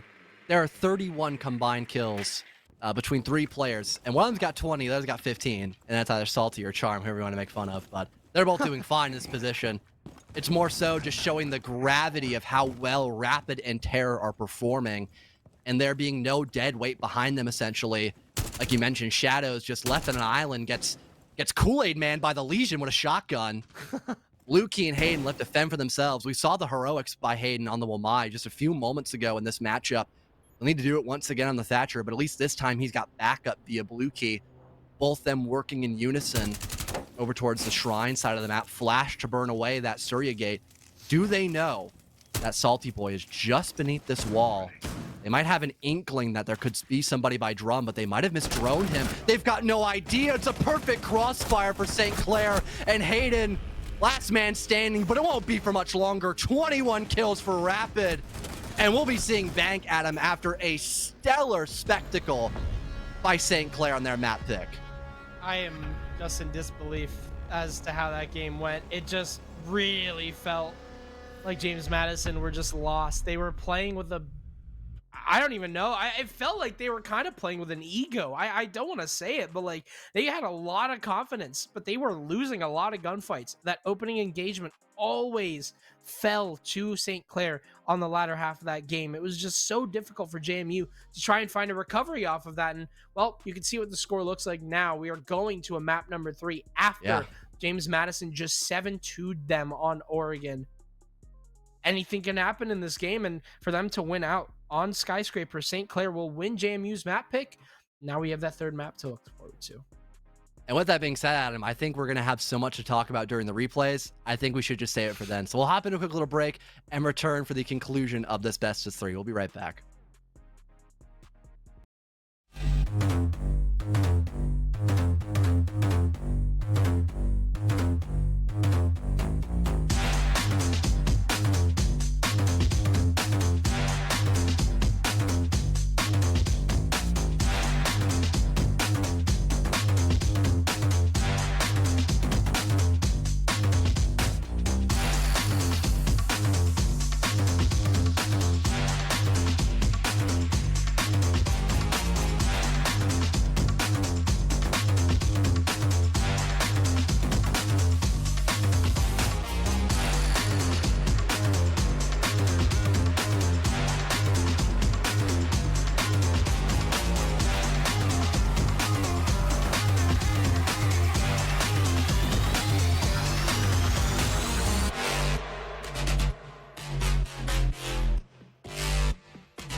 you're surprised as to why we may be, you know, back.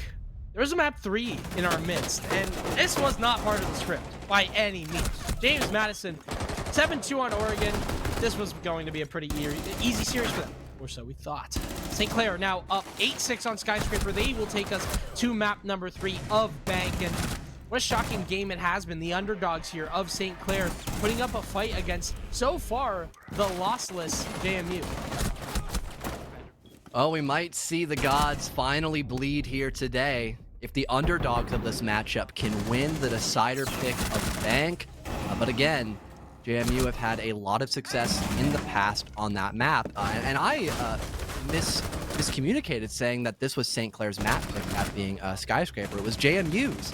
However, they played with such ferocity. I really had thought for a moment, man, they really came prepared. They were doing a lot of effective runouts. You know, Rapid was having a hell of a performance. And then if Rapid wasn't running out, Terra was spawn peeking. And that was just as effective, despite it being, you know, in some of the same two places. I think it was also really interesting about the two maps that we've seen, Adam. Zero trash talk on Oregon. Absolutely no communication whatsoever between the two teams on map number 1. And Skyscraper, it's the polar opposite. So I'm really interested to see how Bank pans out. But before we hop into that, another ad read to go over real quickly. Wanting to thank one of our massive sponsors who's been with us for quite some time at this point. It's Monster Energy with their new zero sugar product. People have been blowing up Monster's inbox for years asking for a zero sugar product. And finally, with a retooled energy blend, new sweetener system, and hundreds of failed flavors, they've managed to get it right. Hopefully for JMU's sake on Bank, they can get everything right when it comes to those opening entries. But regardless, Monster Zero Sugar helps fight fatigue, improve mental performance and focus, and helps you motivate yourself to work, and in this case, play harder than ever. So you feel pretty damn good all the time. Zero Sugar, Monster Buzz, helps you unleash the beast. Maybe they had some Monster going into map number 2, Adam, because Terror and Rapid, they were going beast mode on Skyscraper. I think no one can dispute that. We said it on the broadcast several times. The quote for me was, quite frankly, Rapid is just not missing, so I don't blame him for being the primary entry on Buck. And, you know, you see a lot of major roam clears happening on Bank, kind of similar to Skyscraper, except Bank is just a larger map. It's one of the biggest maps in the competitive pool. So it'll be interesting if time management becomes more of a problem for St. Clair, because obviously on Skyscraper that wasn't an issue, and neither was the entry. But of course, if it takes you like, 2 minutes to clear out the top floor, you're probably not winning any gunfights while it's happening either. Oh my God, target ban. That's crazy. That is. You think they'll ban a Rooney? Why on? I don't. Maybe that'd be really funny, actually.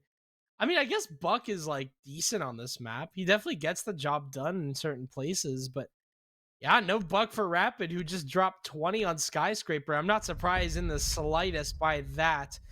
Hard breach charges removed from the equation. You also have the Jackal being banned here from St. Clair. Pretty decent on this map, I would say. I don't excuse Jackal bans a lot. On Bank, I will. Well, moment of truth, once we see St. Clair's ban phase, I would imagine it's something simple like, Cade or Amira. It's a Solus. Also a phenomenal ban for this map, given, again, drone economy. You'd like to keep that in a pretty high standard, given how much of the map you need to clear out. What I'm more interested in is what JMU are now going to ban. They already targeted Buck, hoping to minimize the success rate of Rapid playing in the early round, but it's going to be a Valkyrie. Instead, we're not going to have the Aruni ban. We won't see a Legion taken off the board, just the Buck. But also, to be fair, he is very viable on Bank as a whole because, again, a lot of roam clearing goes on and vertical presence, too, for this map. So although Rapid was playing him quite a lot, it also does make sense as a whole to get rid of him in case you want to not worry about the vertical as much. Especially in the way that JMU like to play this map. They like to play, not the main bomb site to start out with. They will play basement, though, which many have considered to be the strongest on this map, which is a completely fair assessment. And a lot of that Buck is going to be viable on, the middle floor, the open areas, the archives holds. Like, all of those, very effective for any sort of soft breach, because that entire ceiling is completely destructible, but none of that. You do have what is the Osa available for St. Clair. What has been James Madison's permanent attack ban throughout the series, except for this map, will be brought out here by Rapid on St. Clair, wondering if he's going to do that simply because James Madison do not like the Osa, because James Madison have banned it every single time. And Osa just, in general, works on this map pretty well for that blue push, but you'll notice that PK has set up 3 Goyo canisters towards that area. You also have the Maestro being brought. You have smoke grenades to deal with. Ton of annoying utility to potentially thwart the Osa where she lies. Yeah, given the operator lineup for St. Clair, again, the top-down clear is probably a given, and then we'll have most likely a rotate in towards the server room, get those Talon shields up with the help of the Hibana pellets, got some nice cutoff angles, and hoping to get that plant down. Even using the Osa in the roam clear, which that I quite frankly was not anticipating, and neither was Shadows, as he is perplexed at looking Rapid dead in the eyes. He'll then back away, dropping down the hatch and regrouping with his teammate of Jarvis on the second floor, and my god, what a shot through the open hatch. Jarvis gets rid of Corey, no more Hibana, and that is all your hard breach gone in the blink of an eye. What a start for the defense.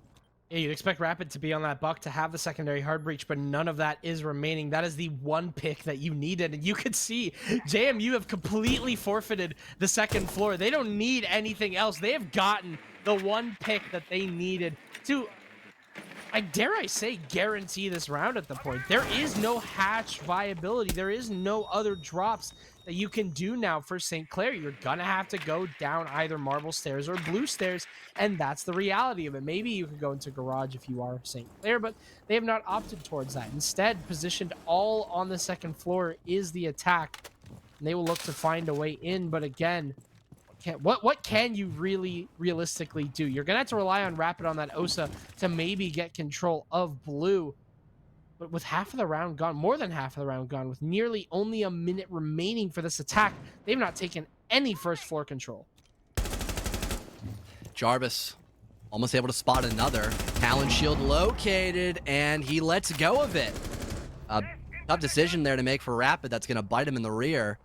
Eventually, there's a response by St. Clair, but it might be a little too late at this point. Again, Hibana's been dead for God knows how long, and they just have one grenade to force back these defenders, which they don't really mind doing because they've got 3 Vulcan packs on this doorway, burning away literally a minute, and figuratively with the fire and flames keeping St. Clair at a safe distance with just over half a minute to go. No more toxic babes left, sure, but again, the Vulcan pack should surely be enough, and they can even use the Maestro cams to pop them if they're really concerned about exposing their bodies here. Nade tossed out, but it's not going to find anything in this position. Actually, just kidding, it was an impact grenade, and yeah, there it is. They tried to run through the Vulcan packs, but it was too much damage all at the same time, being detonated by those evil eyes we just talked about, quite literally putting it into reality there. JMU, pretty straightforward round win to say the least, Adam. Yeah, no, that was pretty simple for them. Just getting rid of that Hibana super early definitely helped, and it kind of forced, the rest of St. Clair to go for that blue take, and you always have those Goyos on that door specifically just to waste time. And that's exactly what those Goyo canisters on the blue door did, because that was the only push that St. Clair had available to them. That's literally the only way that they could have gotten in, unless they wanted to walk down the marble staircase, which they didn't have a lot of utility for, or maybe go into garage, which, well, by the time the 1 minute mark hit, they had pretty much made up their mind at that point. It was just, all in all, not exactly the greatest of pushes, and now James Madison will look towards that open area bomb site to maybe even extend this lead even further. And then they got Castle as well. Someone you've highlighted quite a few times for the emphasis on extending the map to the defender's advantage. Again, secondary shotgun, one of the first few operators to ever come out with that secondary shotgun, besides, of course, Mozzie, for example, and maybe the Bailiff on Maestro/Alibi. Really one of the first operators to be reworked with that secondary shotgun in mind to help create the map to a desirable way for the defense. And with 4 castle barricades, it also makes a lot of very helpful choke points as well to, again, just make the defenders' lives 10 times easier than without him. This is probably one of the best maps for him, as you need to hold a lot of different angles as a defender to make sure no one can plant that diffuser or just have an easy chance at taking those gunfights. Once again, we see the Osa in play by St. Clair. Let's hope for Rapid's sake it'll work out a little better than last time. And so far, seems like it's another top to bottom clear by St. Clair, which is, again, quite common. If you can get that vertical established, if you can get that hatch open leading into the bomb side of open area, the chances for you to plant the diffuser go up so much. Jarvis spotted out here and will back up all the way into archives, nearly caught out by Rapid, who flipped quickly off of that shield and into gun mode. It's definitely one of the strangest interactions about Osa is that she's basically like half a shield operator, but then she also has a gun. So Osa's an interesting one. Hasn't worked out for them so far. Last round, it really didn't benefit the attack whatsoever, but in terms of map control, it's been doing them pretty good. Terror inside of that exec hallway has the line of sight here for Shadows. Shadows goes for that swing, but the G36 just kicking a little too hard, and Shadows will remain alive for the time being. Half of the round has been expended with not a lot of map control gained, and they'll even lose a body. Once again, the ace is gone, and they constantly don't have any Heartbreach utility there, but a nice one-tap from Terror will take down PK. However, it is immediately traded by Shadows. Still inside of Conference, still inside of that long desk position. Finally, he will be taken down, but JMU got what they wanted. The ace is dead, and there's no Heartbreach utility for St. Clair. That's been the big problem for St. Clair, is their primary hard support is the first one to die in these first 2 rounds. The Habana, and this time the ace is removed. Quad wall can't be opened up. Hatches will not be destroyed since there's no pocket charges either to help supplement against this ace elimination. So you're left with, again, very minimal options like we saw round number 1 that we both highlighted. And there's still a lot of utility for JMU, not only those castle barricades and ADSs, but they're still hating on Maestro. Speak of the devil, though, there's Jarvis still playing by Tellers, able to find one in the Salty Boy, but now Rapid try to close the gap. Even a drone to help him maybe pre-fire this Jaeger and look for a free 1-for-1, but he doesn't realize he's moved away from the printer and is now behind this table looking to catch Rapid by surprise, and it works like a charm, almost finding a third, but Charm will get the better of him in that tussle, leaving us with 15 seconds left and a 1v2 for the Thatcher. Works like a charm, and now Charm has to work as he wakes his way through those beepers. His position very much well scouted, not only because of the beepers, but also because of that Maestro camera constantly red pinging them. And James Madison, they actually came very close to losing that round. It was constantly back and forth there. St. Clair were able to maintain man count, or at least maintain the equalizer. But once it came down to Jarvis playing inside of that archive in that teller's position, that's when everything's got a little bit more difficult. For some reason, they just could not get the Jaeger out of there, and he didn't really have a lot of utility backing him up either. He was literally just a man with a gun sitting inside of Tellers, and he was the biggest threat at the end of the round, and that just did not work out for St. Clair's. They were not able to clear him out. Now the CEO hold will be given here to James Madison, looking to complete that full rotation and get 3 sites. It's not the true rotation, as Teller's Archives is not going to be played here by James Madison. Most likely they will instead go towards that top floor, and there's the castle being brought out once again here by Hayden. Pretty much, I would say, a requirement on this top floor site, and also on that second site that we just saw, the open area. There are no surprises here from them. Surprising to not have a Flores in this composition. There's an Azami, a shield being used by PK. A lot of utility that will need to be dealt with via explosives, yet St. Clair have 0 of that, besides the Ash charges, which don't really know if Terror's going to be in the right place to be able to use all of his Ash charges in those desired locations. If you've got castle barricades to focus on too for the window repel players, you might need to prioritize that more, because this bomb site is so focused on those window repel spots for the offense. And even more so, some of these longer angles from the outside too, even looking at that Kanto wall that the Habana's trying to open up, that's also a point of interest. But with there being a Cade in play, Salty needs to wait for his stature to do something there. And I'm assuming Charm is probably more focused on top square or across by stock. So he's not going to be in a spot to really assist at the time. So this is just going to be a really big time crunch here with JMU just kind of sitting around and waiting for St. Clair to make that first official move. How's that Cade call? They've just decided to give up. They're not going to open the Kanto wall at all. Terror gets killed off of the windows, and you can assume there's no Shadows utility. Yeah, there's no more nades, no more Ash charges, nothing. Because for some reason, St. Clair just do not like grenades and have not brought grenades except for, I think, 1 round on Oregon. So definitely curious for that one. And there's a swing from Hayden, completely unchecked by St. Clair and unpunished for the time being, as 2 kills go in the way of James Madison on this defense. And There's not much left here for St. Clair. Rapid going down as well to PK. There is a trade and there is hope. Salty drops into Marble, but meets his maker as PK finds that kill, finds that engage. That's all up to Charm. 1 versus 4. Everyone on JMU except for Hayden still alive. Map control non-existent for St. Clair, and not much of that story is different from the last few seconds of that round where St. Clair basically just had no map control the entire map. 50 seconds left. A zombie detected for just a second, but as Jarvis will recontest, he's shut down. Shadows, however, takes no time left to finish away Charm as he was already low in HP from his previous engagement. And, you know, taking a further step back to go to the initial problems that St. Clair had realized in that round, not only not being able to get the cancel wall opened up, but also clearing out other common spots like stock and also the janitor hallway. They really didn't have the right tools for the job. Again, we mentioned the lack of grenades, the lack of Roteros.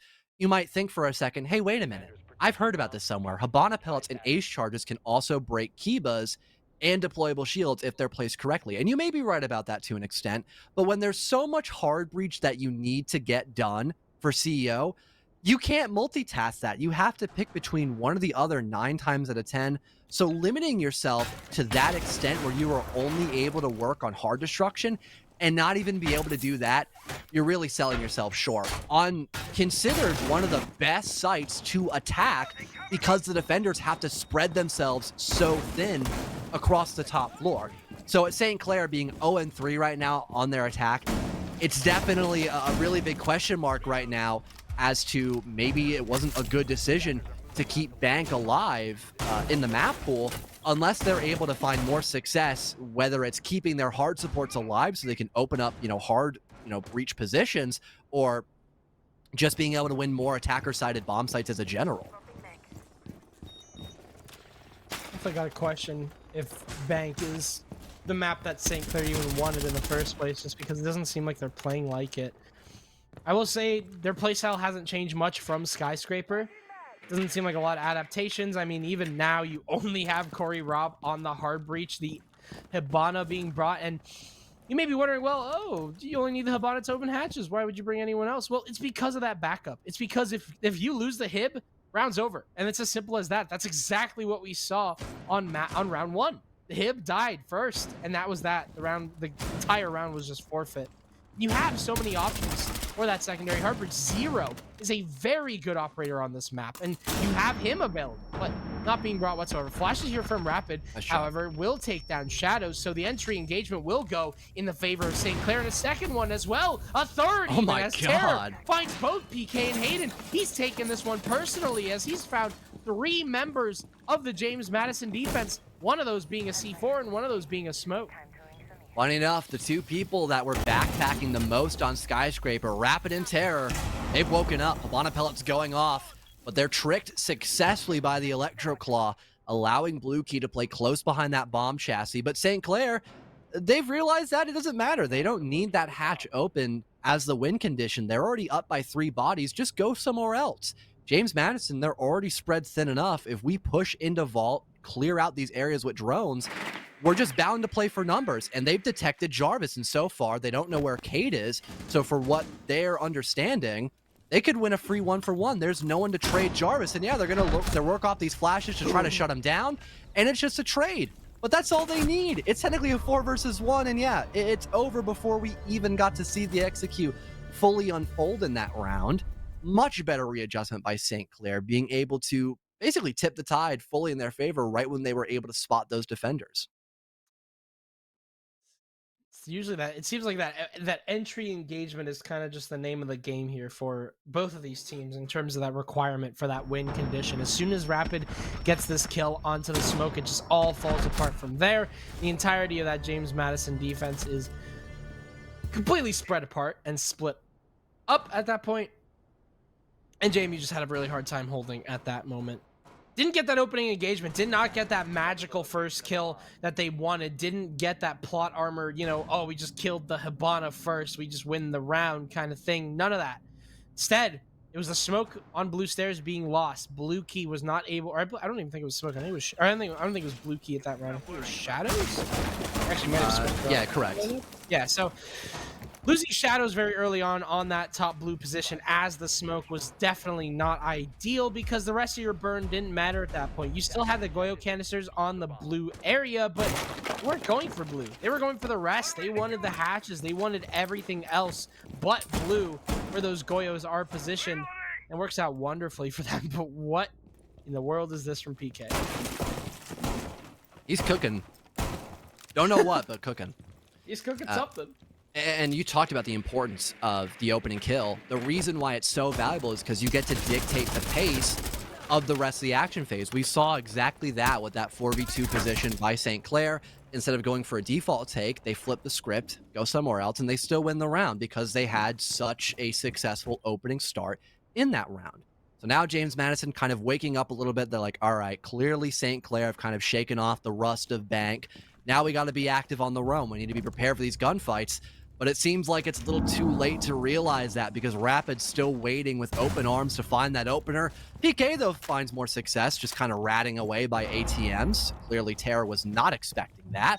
And Rapid's looking to find a trade. But at this point, the defenders, they found their first kill, and they're just backing away. There's been a minute burned off the timer, which is about normal for this position. And now that St. Clair realized the roamers are gone, they can get those hatches opened up. And thankfully, with Corey alive, they're going to be able to do that. Pretty easily. Thankfully, Corey is not and open there's no picked. cage. Oh yeah, that's even better.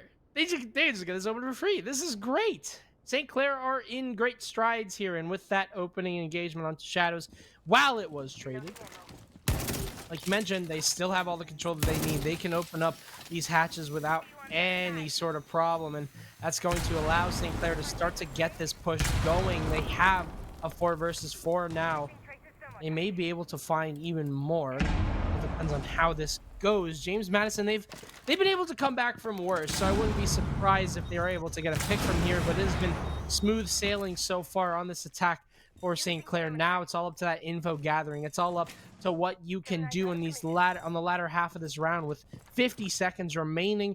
All you need is just a little bit of info, take the 1v1 gunfights that you know are available, and then hit the site. Yeah, they're looking for those opportunities. The last bit of info, they've got those Gemini replicators and a singular drone. That could be enough. And unfortunately, Salty Boy, not good enough against Jarvis there in that confrontation. Now Rapid's trapped inside of this death box, basically, the lower elevator, and the Habana walking to their own grave willingly against that LMG wielded by Hayden. The Alda tearing him to shreds. Not too much time left. We're close to the red timer at this point with 15 seconds left on the clock, and Charm forcing himself to rotate, spots the Maestro. Hayden, there's an open hatch right beside you. You can't sit there, my friend. And that could be the small glimpse of hope that St. Clair need. Rapid good for 3, but here's Jarvis from the backside. Rapid eliminated, and no one's left to cover this plant. But do they have info? I don't think so. Jarvis has no clue where the Thatcher's planting from, but it's finally detected via the evil eyes, and Charm is sprinting. He's panicking while it's red pinged, giving Jarvis the clutch, and JMU the 4-1 split. The Maestro cam was up the entire time, so I'm definitely interested as to why Jarvis was not immediately aware of that position, but unfortunately Charm backs away from the reinforcement and exposes himself to 2 different angles, either from the rotate or from that wall, and well, Jarvis took the wall, and now we're up 4-1 here for James Madison, and there's a threat of that 5-1 looming that we saw on Oregon, John. The exact same thing. It was 5-1 where they were able to win on that defense and then eventually convert on their attack. In general, 4 rounds is definitely concerning. I wouldn't say surprising, considering it is Bank, and that defense can definitely be a very advantageous side for any team if they play it correctly. But it is definitely concerning because of the fact that St. Clair just did not really seem like they knew what they were doing towards that execute. They had Rapid locked inside a bathroom, and then the rest of the team were kind of off in terms of pacing. Just didn't end up going very well for them. Hoping that we see some more explosivity by St. Clair, quite literally for utility, as Salty is now bringing nades. That's a good sign. Gridlock tracks as well, so if there's any position cleared out, they could use the track singers just to make sure no one reclaims those areas. That's definitely a big thumbs up in my book. Also, having someone be just kind of a unit on one spot of the map and that's it, like a Gridlock who can just tank so much damage, it's also not a bad spot to maybe have Salty Boy on those window repels, able to just cut off so much in the round. I don't know what Jarvis was doing to lose so much HP this early on. Maybe going for some sort of crazy spawn peek by Square, and it didn't work out. But thankfully, with Shadows playing Doc, Jarvis will get stimmed right back up as if nothing ever happened. But St. Clair still moving on in kind of the same token of, hey, nothing really happened. Let's just get map control. And now they've got someone in the building, which is a great start for this bomb site. You mentioned an entry engagement here. Now Jarvis will actually lose all the rest of his HP here to Rapid on top square. That is the Azami removed very early on from the equation, and Rapid nearly losing away his life as well as he sprints across the square holes and meets half of his HP lost. Ori now trying to engage Hayden on that top square position, but with Rapid still there, Hayden will die in the exact same spot that Jarvis did. Salty Boy will collect the second kill from that. All the damage being felt to both Hayden and Jarvis. Now Shadows will go down too. It just can't seem like James Madison can get a foothold on this site. PK goes down as well. What has happened here? Rapid on for his third. It's all up to Blue Key in a 1 versus 5. We've seen flawless rounds before here from St. Clair. There are no surprises on that. And we see a clutch baby from Blue Key. Charm gets caught out sprinting, but Salty is there for the refrag. It's now 4-2. St. Clair will get 2 rounds on this attack, which is definitely not a scoreline that they should shy away from. Yeah, all things considered, 4-2 split's pretty common for the offense on this map. Maybe a bit more 3-3 is what you tend to see because open area is kind of a coin flip bomb site. But CEO is almost always attacker favored, and CCTV is the opposite of that, where it's the most defender favored bomb site on this map. So having a 4-2 split where you win those theoretical tertiary bomb site objectives makes total sense for this round split. So I wouldn't be too concerned for St. Clair so long as they can still have a good performance on their defensive half, respectfully, like James Madison just did. And if not, then maybe not having that 3-3 half could be more problematic than we would assume initially. But they'll start on theoretically one of the weaker bomb sites that we have to offer on Bank, that being CEO, of course, where we just saw JMU get smoked on. But their lineup, that being St. Clair, is significantly different. They've got Wamai to maybe stop some of that utility burn. They also have the mirror windows to hold more power positions than you would normally expect. But JMU also have a slightly different lineup as well. They've got Dokkaebi, so maybe some pocket EMP emphasis in this matchup. They've got Artero drones for the shields and Azami Kibas. And they also have Twitch, which could be very helpful for breaking some of those utility bits, specifically the mirror windows, but you can also prioritize her for other obstacles like those magnets or even mute jammers, depending on the range of your Twitch drones.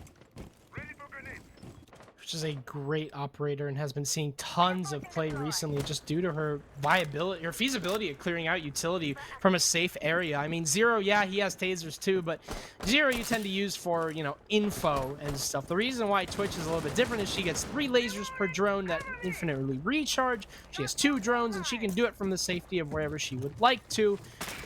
You have a mute on Corey, to be fair, so the mute could potentially be stopping that Twitch from getting the mirror windows or even any other utility, but just have to wait and see. You've also got the Flores on board here with Shadows to get rid of that shield playing inside of stock so they don't have to worry about burning out Rapid with that Wamai disc, which are already here. He may even lose his life here as Jarvis nearly spots his head from that Heaven Repel. He loses about half of his HP, but will get away, at least safely.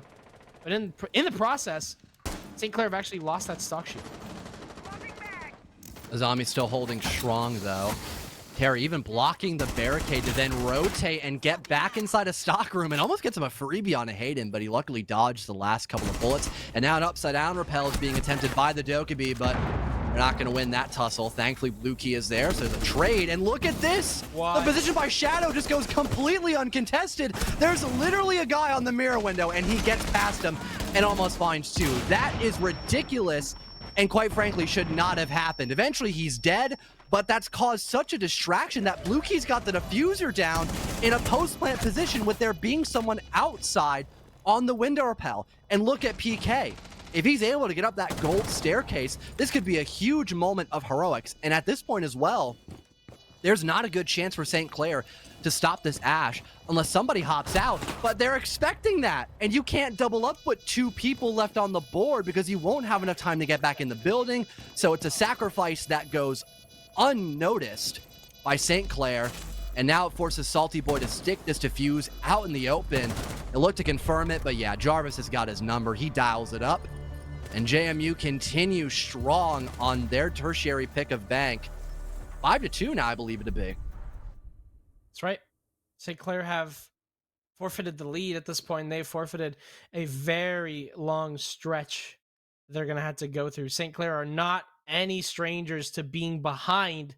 It's about what they do when they're behind that they have not really been able to figure out. And on bank, on a map like this where you have defense, where seemingly the advantage is on your side, that actually may be a little bit more pressure than St. Clair we're hoping for. They will once again return to that CEO bomb site. And you mentioned that CEO is really difficult to hold because you have to extend out pretty far and spread yourself thin. Well, I'd like to believe that St. Clair quite literally lost the round because of that. I think that they were very spread thin, and I think that a lot of 1v1 gunfights were able to be taken by James Madison, and it worked out in the long run. Fortunately, it hasn't exactly been the easiest of games here for St. Clair on this defense, and I think that a different bomb site might actually help them, but they're not going to go into open area. Instead, they will be upstairs without a castle being brought. So that entire that front desk area is going to be a little bit more difficult to hold because you don't have a lot of those castle barricades to protect you from anyone playing on lobby or on lobby repel.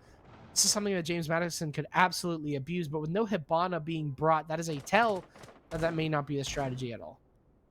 Yeah, a telltale sign that it's going to be another, heavy emphasis on square. That window presence that netted JMU a very safe and comfortable post-plant position with 2 kills confirmed by Jarvis, I think it was last round. And with there still being an ace, again, you can get some walls opened up by square, but also stock, which was being guarded by Terror last round and probably this current round as well on the Azami, similar as like we saw like 3 minutes ago. So nothing too shocking here by JMU. St. Clair, we saw Rapid attempting a spawn peek just like he did back on Skyscraper, but no one spawned alley, funny enough. Everyone spawned either jewelry or parking lot.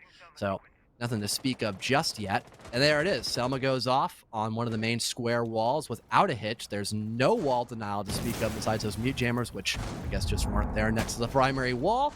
And now they can put more focus, I would assume, over by stock with the help of those Selma charges and maybe some flashes with grenades as well. You have grenades to deal with the Kiva barriers that are inside of the site, so it's not exactly the safest of options for St. Clair to be playing on that site position. Oh. But a trade will be the first pick here, as Rapid and Jarvis each find themselves dead. I'd like to argue that Rapid may actually be the better one to go, Jarvis would be the better one to go down here because Rapid on that will all those discs, they take time to recharge, and with that out of the equation, with no more Wamai on the board, you now no longer guarantee protection from those grenades that we've been talking about. Yeah, there is no Ash to complete a lot of that destruction, but you still have Shadows on this Finka, and as long as he doesn't lose his life in the next few seconds before he can utilize his utility, well, okay, he's going to be testing his life as he repels on the lobby skylight and will contest Kanto from this repel. But 2 minutes have gone by, and he is actually in. He is legitimately not wasting time. What? Are you joking? Shadows wins the engagement, and now James Madison have man advantage. Salty Boy heard him too. That's the real irony of that fight. He had full info that guy was there, and he still got jump scared. Best Spider-Man impression. Plant's going down once again, and the Lion this time will be holding this window cut off, getting rid of Corey. It's another post-plant, and the ace even gets a kill. He's still an active threat during the post-plant. I think it's Jover, boys. We've got just Terror left alive, one of the top dogs on St. Clair, but he's got to kill this window repel player, and he knows this. But in the same breath, JMU also realized that Blue Key can be the first point of contact, and PK can just play passive and not expose himself to the Azami, whilst Corey just bleeds out. 15 seconds left. You need 7 to get that disable. He'll be caught sprinting, but Terror still wins the fight, and there's the Kiva barrier to block the vision of PK, but it's thrown too high. He was expecting an upside-down repel angle, but instead PK was all the way at the bottom of the window, so it goes null and void, and it's series point for JMU. Definitely got to give props there to Terror for trying to go for that clutch, but JMU have been running amok on this defense so far, 6-2, and this is it. This is St. Clair's last 2 raw. They have made it all the way over here to get into playoffs. They are in the top 8, but this may be where they are exiting. a team that has been no strangers to playoffs, but has definitely been a stranger to making it far into playoffs is St. Clair. And unfortunately, they are knocking on death's door. They are one round away from being completely eliminated from this competition. And definitely not the best of looks here for St. Clair. They are going to have to bring something else to the table, and they will be going downstairs. Haven't found any success on this basement hold whatsoever, but downstairs is downstairs, where things can certainly work out for the better. It is the strongest bomb site for the defense, so definitely no real reason why we should call St. Clair completely out of this game just yet. But it's certainly not been an easy series for them, at least on this map. 8-6 was the scoreline on Skyscraper. That is their map victory. James Madison, they've been winning convincingly. 7-2 on Oregon, and they may look to repeat on Bank. Finally going the typical side of this map, that being CCTV and lockers. Might be a little too late at this point. JMU looking to measure twice and just cut once here. Their third map. Jarvis is top blue. How'd that happen? He just walked through dirt, I guess. I don't really know what's going on here, but Hayden following suit, getting in through dirt. Blue Key right behind him as well. They've got the Talon shields deployed, so it's going to be very challenging for St. Clair to contest that open breach. Shadows sneaking inside of garage as well. There is, however, a deployable shield to make it a little more challenging for him to hold that cutoff angle. But not even a minute's been burned away, and there's so much utility already burned off the backside of St. Clair, and Jarvis wins the opening engagement. It looks to be Jover at this point. Plant going down, no utility to stop it, but in just the nick of time, Charm chucks out a C4, and it pops next to Hayden. The diffuser has to be recovered, and there's no more safe coverage for that post-plant position. They've got to look to greener pastures and maybe a bit of a bloodier position as well, looking for pure gunfights now in this 3 versus 3 with the Jaeger trying to flank above, that being Terror. There's still a minute 40 left to work with as well, Adam, and we've seen basically half the lobby just evaporated. JMU's win condition has been that quick plant, but now with the OSA removed, that is no longer an option. You could open the blue wall in this case if you are Blue Key. He still has an exothermic charge to work with, and he can go for that default plant because Jarvis is holding above. That's exactly what's going to happen here, but you still have Charm behind the bomb chassis, and he'll claim the Ash. No longer a problem in this round, and Blue Key's actually lost his thermite charge. Was that K-tricked? I think Charm may have K-tricked the single panel, and now there is no way that James Madison can get this plant off unless they're able to somehow find the kill onto the Cade. You're going to have to get the plant down behind that bomb chassis, but getting there is going to be such a monumental task. You still have a player sitting behind that chassis. As we mentioned, who is going to be flashed out. This is Shadow's chance now to go for that push, but a swing here from Terror gets him knocked down. All down to Blue Key. Does find Charm behind that bomb chassis. I would be very worried now if I were St. Clair, because we've seen JMU win these before, and Shadows may actually be able to crawl to safety as they're not able to confirm this down. Terror will cross, and Shadows will also get the cross off. That res will happen safely. There's no time left. 20 seconds left. They've got a plant, and it might look to be Blue Key's job to do that with full HP. No, he'll drop it to Shadows, but it's a double-edged sword. One bullet, and Yano most likely be injured, and they'll have to be forced to just not be able to plant, and there it is. Salty Boy waiting, playing the anti-flash with those smart glasses. Didn't matter as much because there was no more utility left to use, but better safe than sorry when your life is on the line to make it to round of 4. JMU, sure, they've got series points still on lock, but they are not able to close things out just yet. St. Clair have another fighting chance. Unbelievable. They were able to win that round away. It is quite a great comeback from them. They've got 3 more to go. So, I mean, not exactly the easiest of games right now here for St. Clair. I have to wait and see if they're able to get themselves back into this, and they'll go to the top floor. John, they failed here twice. There's no way to sugarcoat it. Oh, God, look at JMU's lineup, too. Yeah, I mean, this is not looking very good. I'm wondering if they're going to go for the rappel into... Can we look at Charm real quickly? I don't know if we can. I think he just castled. They just all switched. Okay. Charm just castled all of the site windows. That's where all the castles are. Look. Oh, my God. Yeah, you don't want to do this. Because... as an attacker, you can break those open for free. Oh, but what if I throw a nitro cell up there? Castleberry can't get a free kill. Shut up. Don't do that unless you're in ranked. That will work in ranked, 100%. Not comp, and they only have one nitro cell, so not a very sound strategy. Maybe they noticed that there wasn't like a sledge being picked at all, and they're like, okay, we don't need to play for ranged castle barricades. Let's just put them on the window. But Jarvis has 3 breaching charges that he doesn't use, so now he's just going to use them on the castle barricades. And someone on this team has a Gone 6. It's Lion, who's been playing on the window repels with Ash. So yeah, it's really counterintuitive by St. Clair, wasting like all their barricades basically. And Hayden will just start throwing in his Rotero drones like a madman, looking to maybe get rid of some of these, power spots. However, they will be destroyed. So nothing to speak of just yet. But hey, one of those castle barricades, they're already gone. And Charm is definitely feeling the heat now because of it. Wow, it's almost like those are the freest castle barricades ever because they're all on the windows and there's no protection for it. You can just open it for free.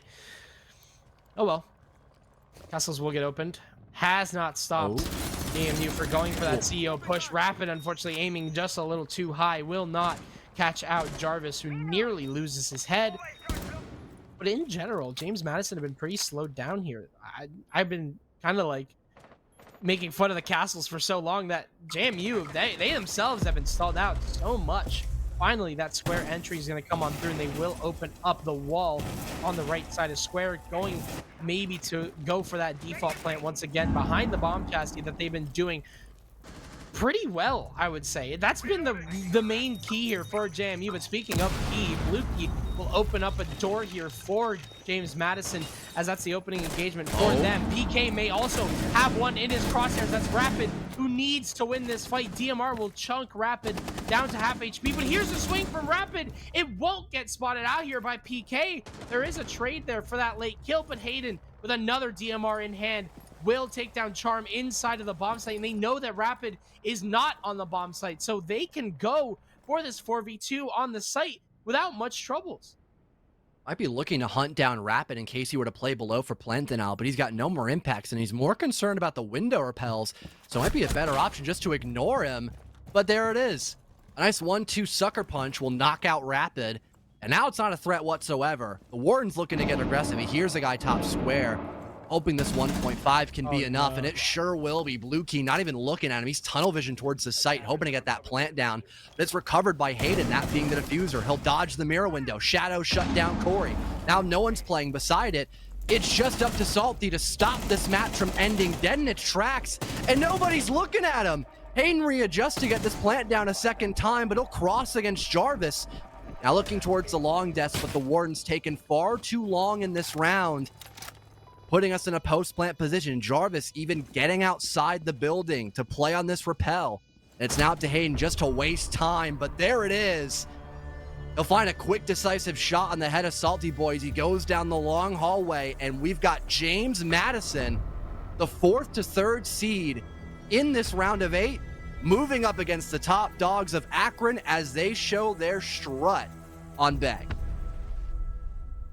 Wow. James Madison have not lost a single game, and that still holds true. Yeah. Wow.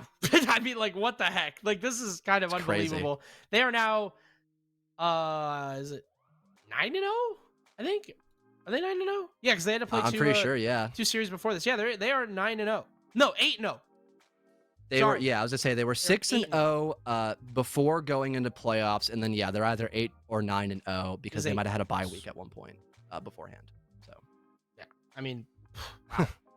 definitely been underdogs there. Yeah, absolutely. Impressive is a really good word for it. I think JMU looked pretty good on Oregon. I would say that they actually had a lot of troubles on Skyscraper and Bank. I think Bank was actually not that easy. I think their defense is where they really started to shine, or sorry, their offense is where they really started to shine. James Madison just like quickly into the bomb site all the time. And that was their entire win condition was, well, we'll just plant. And there's nothing that really St. Clair were able to do for a response, and that is why we are now ending this series, unfortunately.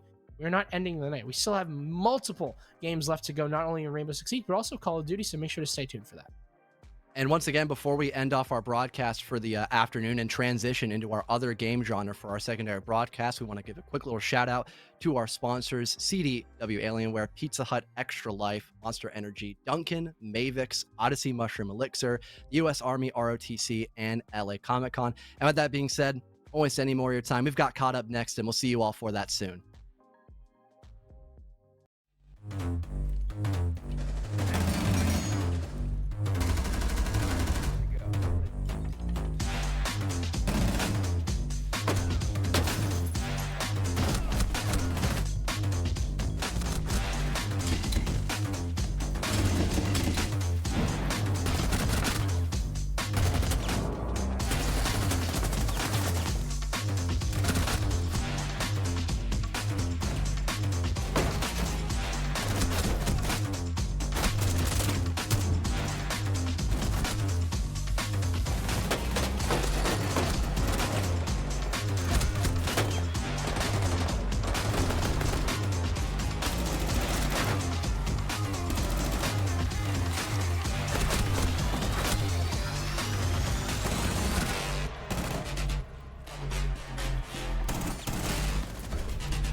4 teams remain. Only 2 will be able to make it to the land stage, where 2 teams will be fighting in a grand final for a national championship. My name is McCormiel. With me is Cash. We've got an exciting round of 4 matchup here tonight. All 4 teams will be playing here on broadcast for us. But Amber, I will say this: James Madison and St. Clair just finished a wonderful match of Rainbow Six Siege on the broadcast just a few short minutes ago. James Madison looked as good as ever. St. Clair gave it a fight, but unfortunately weren't able to make it all the way through. We've got Cumberland and St. Clair coming up next, and of course Oklahoma Christian and St. Edwards. I think that's the matchup you and I are looking forward to most, though, as we go on in the broadcast.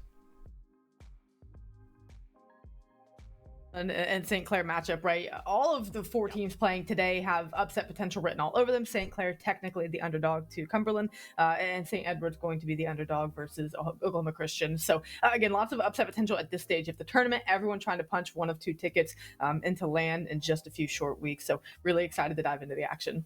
Absolutely. We saw St. Clair on broadcast just a few short days ago on the 15th.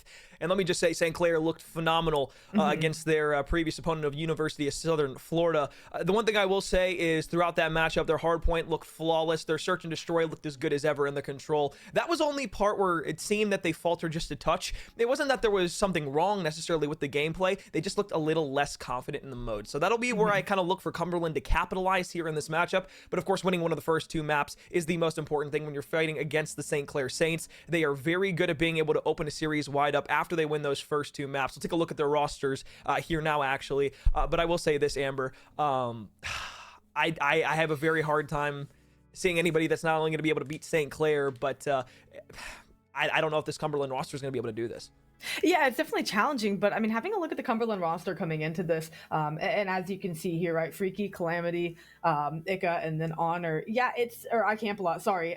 It's definitely something that, you know, they have a unblemished record, first of all, to talk about, but it's one where, you know, kind of been quiet in a sense, as far as kind of creeping up and suddenly being a team with a record toe-to-toe with the likes of St. Clair, with the likes of Oklahoma Christian. So it's going to be really exciting to see this team finally at this stage in the playoffs and see what they're made of, right? We kind of talked about, you know, in the St. Clair matchup earlier this week, hard points per game allowed for opponents, 49.5. Cumberland University is allowing 63.8. So again, 2 teams that pretty much 70-point club or less on average, their opposition. So I think map number 1, you were talking about control. We can just blanket statement call it respawns. Going to really just be like that X factor for these teams here. Search and destroy, of course, you want to take care of it. But again, having 3 out of 4 respawns in the first 4 sets of maps, definitely going to be important for these teams to capitalize on, let alone early on. Absolutely. Looking at the map bans for this series, Cumberland double ban on the Mercado for the hardpoint and the search and destroy. Seem a little bit less confident on that map. The one map that does slide through, though, is going to be that Embassy hardpoint from map 1. I think that's a good conversational topic to kind of bring us to here. St. Clair on broadcast just a few short days ago again. That was their first map that they played. They won 250-29. They 30-point club the USF roster. And that was kind of the big story in that series, just to right open the gates, immediately come out and kind of punch their opponent right in the mouth. They knocked them down quickly, and they didn't let off the brakes ever since that point. I do feel a bit concerned here for this Cumberland roster, having to play them on their best map. Now, I don't know if they are maybe a little less more confident on Mercado, but doing your homework and getting the research on their team, specifically when it's on broadcast, maybe you yourselves feel quite confident on Embassy, but this statistically was St. Clair's best map, not just on the broadcast, but throughout the entire year. We brought this point up on the last time because it was the map 1 Embassy to start us off with. We have the same thing here again, and specifically with Cumberland having to be able to take advantage of at least map 1 or 2 to really have a solid chance in the series against a strong, still scrimming MW2 St. Clair roster. I really do think that this Embassy hardpoint maybe not have been the best decision for Cumberland to be able to let through for St. Clair, but I mean, they still could be able to come out, show us a good show, so I don't want to speak too early on it, but at least right now, feels a little weird, feels a little apprehensive. We are going to hop into the search and destroy here, though. No hard point to start us off. They did play that off stream. We will have the updated information on you for who was able to take the map when, but we are going to be starting on an offensive side here for the side of Cumberland University. Honor's going to have the bomb. They're going to wrap this all the way over towards the B site. Really nobody looking over that B field. Calamity will have to back off with 20 HP. With 15 seconds dropped off the clock, no lives have fallen off the board yet until Brandon finds his first blood. he's playing around tools, but they don't have the cross, and so Honor's going to take advantage, push forward, end up getting that trade, as well as Cam finding a kill. So the B site for free, like you said, they killed the two closest players. You're going to see Seige, who was released this last year for any confusion, and then Priestley as well, having to work out of A, having to work around the back with really no idea where these players could be being, an assumption that maybe one is in sight, but again, good luck picking across that they could be watching. Priestley, amazing timing there. Still player in the back that ends up getting the trade, a 1v1. Seige might have the timing here, wrapping all the way in this deep one. We have the sniper all the way back, though, so it's going to be a difficult gunfight to take regardless here for Seige. Gonna spot out the sniper on the left-hand side. Shot's gonna ring true. Gonna pepper him up, but not gonna be able to walk away with the kill. Honor stun check around. 16 seconds left to make the play here. 50 HP from Seige. Has to take the first challenge here on Honor. Not gonna be able to get him on the bomb. Cumberland gonna be able to walk on the board first. That B field was wide open. They took it all the way home. Yeah, that's just a mistake that, uncharacteristic of St. Clair in a sense, but how untraditional and how unorthodox is the B push. That's why I appreciate it so much out of Cumberland for round number 1, because now St. Clair are going to have to dedicate resources towards it. They're going to have to respect that push going forward. So you take advantage of what's open for you in round number 1, and suddenly that opens the playbook wide open. St. Clair going to have an opportunity here on offense. El Asilo being the map that St. Clair have liked to favor in their search and destroy gameplay. Allows them to get quite ratty. They push the map quickly and are able to get to the positions that they want quite fast. But Calamity will be able to make quick work of Bendy in the first blood here this time through. 4 versus 3. Cumberland on top of the numbers. St. Clair is able to respond. 1 from Nacho. Now going to be able to find 2. Seige popping off and being big for St. Clair. Able to find a couple, and what an acclimation near that he had, and now to be as comfortable and role fitting as he is for the St. Clair squad this season. It's been quite the tremendous build up for this team, and now to see him performing at this level has been unreal, and it's really taken them to that next level that we kind of saw them lacking as far as winning a national championship goes. So it's really just a well-rounded squad at this point, especially in the search and destroy. Nacho has had such a huge part in impacting that gameplay, and now putting them in a very favorable spot to close out this round. I mean, what? You got a sniper in a 1v3? Not probable, but still, we've seen miracles before.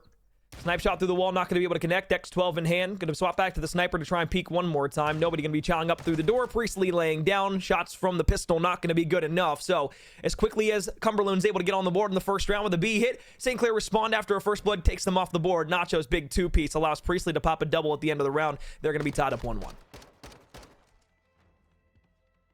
Eager to see adjustments made defensively out of St. Clair. And then, of course, on the other side, right, what Cumberland decides to do, do they go 2 hits to B? Do they try to switch things up once again? Obviously, we will find out here in a few short moments, but most intrigued by the St. Clair defensive approach and how many people they look to send to look over B. Did get an update from the voices in our head that St. Clair did take map 1, so that 1 will be updated on the score sheet all the way up to the top right of your screen. You'll be able to see that 1-0 lead for themselves. Campbellock going to open up once again. First blood goes the way of Cumberland, and now the offensive hit through the top of the balcony going to be all the way in through to the opposite side spawn. St. Clair going to lose 2 lives early on the board here.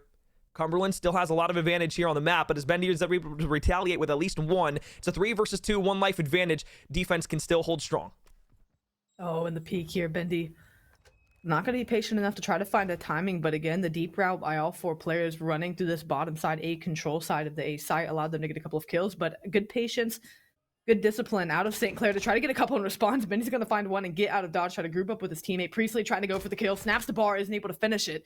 Now going to get away with his life. 40 seconds on the clock, has an idea where they are, but no one on the chase just yet, and Bendy trying to get red tower, trying to get around to get a soft spot. And I love that Freaky didn't try to chase out and find the kill. There had Priestley for an immediate trade if Bendy would have been chased down. So, pool room control for Cumberland University. Priestley will hop in towards the A-bomb site. Honor going to hop around the corner, going to be spotted out. Shot's not going to ring true. Bomb starting to go for the defuse. Bendy's going to hop into site to try and watch over Priestley. Freaky needs to make a move. Shots are going to ring true to find 1 and now make it 2. Cumberland. A nice offensive round there. Got scary for a moment. St. Clair, though, falters at the line. I think Bendy hopping into sight completely gave that away. I don't think they would have checked it in time had Bendy not gone into sight. It would have been close. He was nearly halfway done with the defuse. 7.5 second defuse timer. Bendy jumping in at least alerted them, gave some more attention to that site with urgency. And again, line up for a couple, like you said. It was a valiant effort, but Cumberland lock it down, find themselves another round advantage. Freaky on a 3 spree too, so we'll keep an eye on that. See if he ends up working towards any kind of streaks, but for now, pretty toe-to-toe in the slaying, some slow starts, but again, fairly even through the first 3 rounds. Yeah, you'd love to see him play for a streak or 2, but as an SMG player running around the map, with that sniper still being in play from Cumberland. You want to see him get aggressive continuously, knock St. Clair down a peg. He's all the way pushed up inside of that A building. So, slow hit here from St. Clair, trying to go ahead, check their corners, clear different angles out. Challenge over towards the A control point. Not going to be good enough as Honor is able to find one. And Campbell will once again be able to retaliate from Cumberland University, giving them a 4 versus 2 advantage. Now, Nacho, last alive in a 1 versus 4. It's doable. Lots of time to work with, but the bomb is down. And all 3 players from Cumberland are scattered around the map. I love the initial push, how close and how tight Cumberland played that because, again, they put themselves in a position. Sure, they got the first 2 kills, but really they were in position to try to play a trade. End up walking away with the first 2 kills. So they're just constantly playing in tandem off of one another, especially that aggressive SMG gameplay. And now it's just a matter of not giving isolated 1v1s. You started the round playing together. You need to end it the same way and not give a player like Nacho any kind of opportunity to win this round. Not looking to be the case here with time running out, but quickly trying to work her out. The problem is his dead silence is gone now. So he had the opportunity to make a play, but now he has to go into the A site, going to be heard out by this Cumberland roster. They're going to pair up. They're going to play this together. They're going to play it smart. A lot of times you'll see players challenge 1 by 1. This time they're actually going to do it, though. Honor now needs to run another site. All the way back in the pool room. If you're Seige here, you have to go for the challenge. Vaznev around the corner. Ring around the Rosie. They'll make it work, but Cumberland narrowly escapes that round by the skin of their teeth. 3-1 they go up, but almost a 1 versus 4 of the century for St. Clair. And I'm not sure they were where he didn't have bomb. I think that's why they challenged the way that they did. Had they known he didn't have bomb, I don't think they would have even dared to jump off a balcony, let alone send the second player. But either way, they take care of it. They clean up the round. Gets a little mixy for a second. That's a couple of close calls for them that, again, they're lucky St. Clair haven't walked away with very, very man-up situations that they've almost thrown away. And for St. Clair, it's just a matter of closing things out, putting yourselves in a better position off the opening break. If you don't have a couple, back-to-back 1v3s, 1v-odd situations, surely you can walk away with those rounds. And as I say that, finally St. Clair opening up with the first couple of bloods, B site secured, and now 2 players for Cumberland still trying to work out a spawn. And that was the specialty from St. Clair all season long, getting aggressive on the defensive end and forcing the offensive team into uncomfortable situations. Now you force them into the back of their spawn. You have full map control. All the south side and north side of the map are watched off, and you have the middle map building locked down. All you can do here if you're Cumberland is try to work a pinch out over towards the radio side and maybe find Seige, but as Priestley's there, Seige can now pop up. And in a 1 versus 4, Freaky, who was on a streak previously, has an opportunity, but only with 40 seconds to work with. Trying to bait anything out.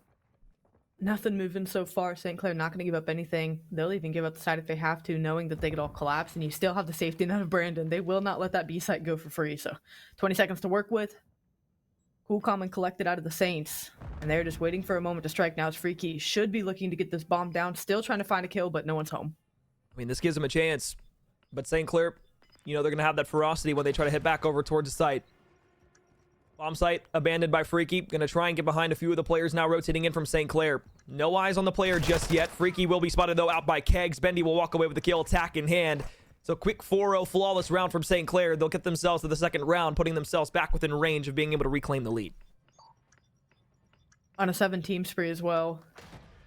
Definitely stringing together kills. Now hoping to string together rounds behind that.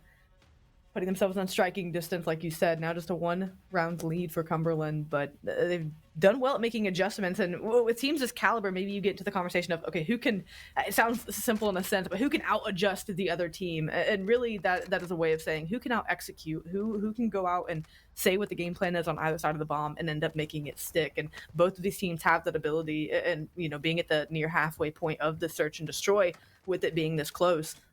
We'll see who ends up overthinking, maybe over-channeling, and who can stay disciplined and play a smart game. I was going to say, I love the play out towards the field side. You don't recognize that sniper is going to be playing there. At least you find the trade onto him. So, basically you have the north side of the map and the field locked down for yourselves. The B control point is yours, and the bomb as well.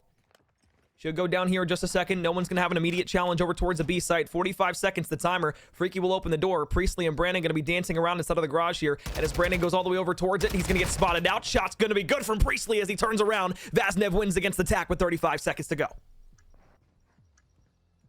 Camp. Knowing Bendy's in white, I mean, again, that's just wasting time. If you're Bendy, even if he ends up falling here, that's fine because you have pulled this player completely out of the play. Oh my. And now they have 20 seconds to group up. Less than 10 seconds now to get the defuse. A 1 versus 2. Good luck, have fun. Weak as well. This round should be done and dusted if Brandon doesn't get gunned here. And that's going to be the case. Ends up taking the gunfight. Now we're all tied up at 3-piece. You just dance around on the tree in the back. And I love how you brought up that point about just wasting time over top white. There's simply just nothing you can do. If you are the team that's trying to retake on the site, you have to clear that sniper out. It's a lose-lose situation no matter what you do. And even if you win that gunfight, you only give yourself 20 seconds left, and St. Clair has power positions on you. So offensive round back here now for Cumberland. They've lost 2 straight. St. Clair starting to get the ball rolling. The momentum starting to swing in their favor here just a touch. Cumberland needs a big response round here. And an aggressive hit onto St. Clair might just be what the doctor ordered. Potential to give up 3 straight rounds here if they end up losing it for Cumberland. An all-out hit straight into the A site. We'll see who ends up getting the first blood. So far, Cumberland's tacked on a few more of them, but as of late, as you were saying, St. Clair starting to piece things together. We'll see if anyone overextends here, but this A site, an all-out war about to break down. Brandon gets the first blood. Oh, Freaky's gonna have to back off too. Semtek's gonna weaken him up, and Bendy can just finish him off with attack. What was Cumberland being able to find the first 2 kills every single round from here? It's been St. Clair being able to be the first ones out inside of the gunfights. Camp a lot. It's going to get some pepper shots onto 1. Won't be able to finish the kill. So in a 1 versus 4, 45 seconds left. Shots onto Bendy are good, but St. Clair can just play this in tandem around one another. Everybody's getting weakened up, though, so nobody can make a true push out. Bendy the first one to fall. Priestley going to challenge out the right side. Slay on the same hit glitch as beforehand. But shots were good before. Not going to be able to happen a second time through. 3 rounds straight from St. Clair. They'll reclaim the lead here on a CeeLo. Just watching its POV, it's just like fighting ghosts, bait and switch, jumping around corners. Good luck finding any of them. Found Bendy for 1, but at the end of the day, insurmountable man down situation. St. Clair playing with a new edge of confidence here towards the back half of the surge, and Cumberland simply haven't had an answer. The way they started aggressive and beating St. Clair to the spots hasn't been the case here as the guns are getting warm in the search.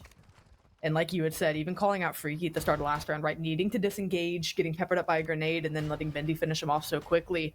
Needs to play a little bit smarter here. Okay, you close off the back door. Audio cues will be alerted if anybody tries to flank through the pool side. Only player that can make that happen right now is going to be Honor. He'll back off, though, and Bendy will pop out the side door over by the stripper pole.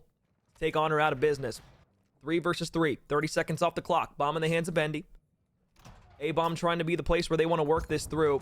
1 in the bomb site's going to be Freaky. Going to be forced to back off here in just a second. Going to be playing on the outside right side door. Bendy going to be in. Beat there for Slaya, who will be able to walk away with the kill. 3 versus 2. Bomb down. Could have been bomb down. Calamity. Could have been bomb down, yeah. Not going to be the case. Nacho going to find a kill. Calamity taking the scenic route. Now to see get any kind of pretty timing here on Priestley is going to... The bomb is going to be down. They know exactly where he's at. Both of these players going to play together. Bendy maybe try to get some high ground here for a second. We're trying to take some sort of route regardless. It'll be a 1v1 here for Nacho for a second, so he's got to stay up while Bendy makes his play. I mean, Calamity just needs to make a play somewhere. Problem is he doesn't have dead silence to make anything work towards the middle of the map, so audio cue is going to be everything here from St. Clair. Sound EQ going crazy at the moment.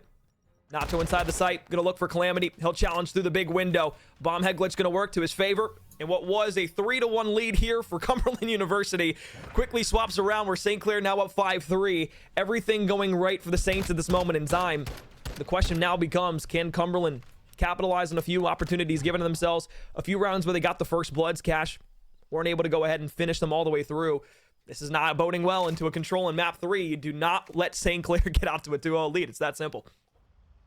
Absolutely the case. They started out the first couple rounds so strong, as I was kind of saying last round, but they were kind of handshaking rounds for a bit, maybe handshaking 2 for 1. Now that you've let St. Clair rip off 4 straight rounds, I mean, of course, this is do or die time, like you said. We talked about how important the respawn was, but I said you had to take care of business and search and destroy. Now they're feeling good. Now they're flowing around the map. Bendy gets 2, Priestley with 1. They know the search and destroy is over. It's only a matter of finding this last kill.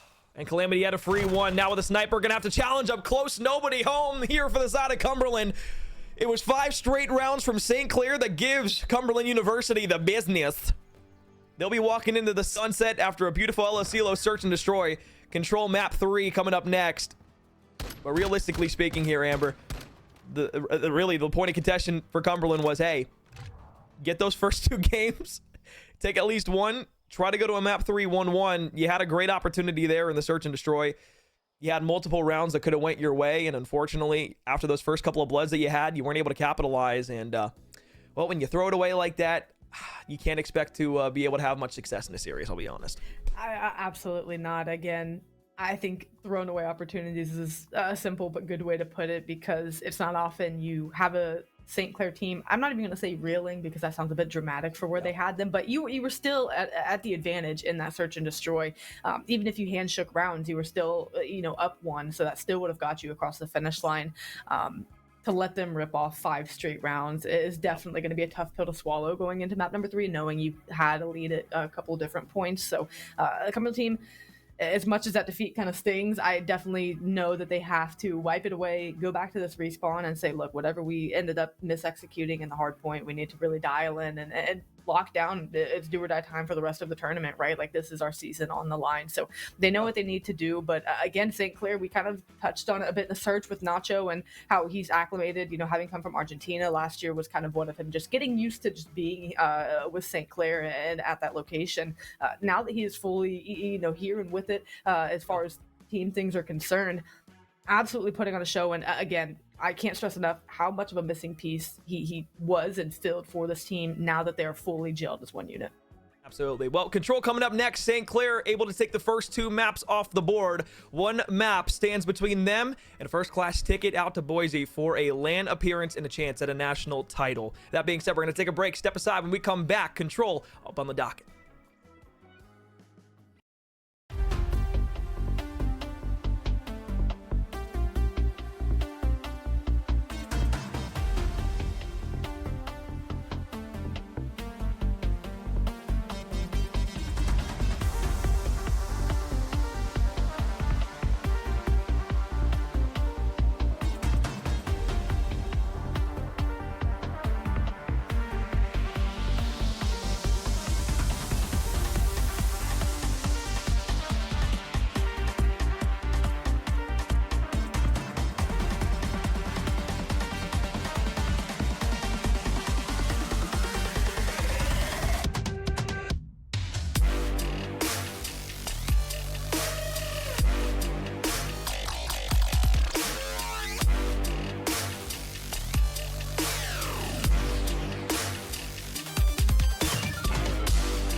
Map number 3, Expo Control, St. Clair. This map, all they need to get back to another LAN appearance to try and fight for a national title and their share of $4,000 on the main stage. B already taken up in control by the Cumberland University defense, but it's going to be Slaya who opens up first with the blood on the board. Trade immediately by Camp is going to be able to find us a 29 apiece, but the A site now being worked up by the side of St. Clair. First tick of progress, almost good, but the contest will be in here shortly beforehand. Freaky from behind, though, will get dropped. So a double stack should come in here in just a moment, but that first tick of progress going to be in for now. Good job taking care of not only that central portion of the map, but doing the diligence of clearing out their spawn from players rotating through B. St. Clair aware of what they want to do to try to take this A site. 2 ticks of progress in now, and really no say out of Cumberland before they get a couple down. Still 1 player left on the site, and it's going to be Nacho, so good luck, have fun with that. St. Clair bought themselves enough time to work over towards B, so Cumberland job's not done. They're going to have to sprint straight back across the map into some irons of St. Clair and Priestley, showing you what exactly that looks like. Not too hot of a start here for Cumberland, and St. Clair getting some good progress at both ends. It was a pretty breakback, but now you're over at the B site and you can't get in because they have all the power positions locked down. So Freaky, head going to be spotted out. Bendy will walk away with a kill. It's a double back and forth trade. But now this is where the side of Cumberland can kind of reset themselves, breathe a little bit. You did the job that you had to do. You cleared everything from St. Clair off of A. You swapped over to B. Close spawns were in and good. And now you can force St. Clair to have to force their hand just a little bit and play maybe a bit faster than they might have wanted to. Stick with the Semtex on to Freaky. Going to be good for 1. A double trade comes back. 2-1 for St. Clair. And now they can push over towards A once again to try and make this work. The problem is they still have Camp, who's at least kind of lurk around close. Can't push over to the point that was not just at 45 HP. Tries to pop dead, he can't get it off, so the rest of the team gets clearance to try to work towards this A site. Lives nearly tied. 2 life advantage towards St. Clair for the time being. Brandon trying to do everything he can to keep this point active and alive, while the rest of his team slips through the lines, tries to get B rolling once again, but knowing they have progress at both sides definitely applies the pressure to Cumberland. Like you said, St. Clair might have to play faster for the time, but if they can kind of bounce back and forth, find themselves a good opening like they have here at B, suddenly they just need 2 ticks of progress left total. That clock's still working against them, though, every time they step off. I mean, it was a south side over rotation for Cumberland, which allowed St. Clair to spawn close over by B. But once again, the defensive line holds strong. They're able to wrap back, but both sites with 2 ticks of progress on them. So 1 hit is going to probably allow them to at least extend this round by about 60 seconds. But the lives are going to become a factor here. 11-9, side of Cumberland on top of them. Defense holds supreme. 23 seconds left in the round. Nacho will drop down. Both drop shot down to the floor. They're going to be able to go ahead and walk away with 1 kill here. So St. Clair now makes it 3. Gets back on top of the lives. Gets the A zone at the same time. And they're also worked up over at B. 2 players there. Double stack on the point. Cumberland has to fly over to the zone here, but are they going to be able to step in time? Answer no. Cumberland, unfortunately, after their defense holds strong for multiple attempts and onslaughts by St. Clair, will falter when it matters the most. They'll be able to take the first offensive round, go up 1-0. That's 2 rounds away from being able to take the series. Plain and simple, top teams, they're going to get 2, 3 down, and you can just tell, again, I mean, it's easy to explain, but communication's on point, right? They get that 3 down at least, and they are yelling fly, fly, fly, or something of the sorts to get to both sides. The team, or the players took the openings that were in front of them. Like that was, like you had said, that's over towards the B side as well. Even just 1 player stalling out the clock, 2 players were able to get the stack and finish up A. By the time you're coming off the respawn block, Cumberland really had no moves left to make. Difficult challenge out here if you are Brandon. St. Clair will lose 2 lives immediately, and this is going to be the B zone where Cumberland is going to try to set their sights on early here. They've got a double stack on. They've also got Calamity trying to push up into the spawn side of St. Clair.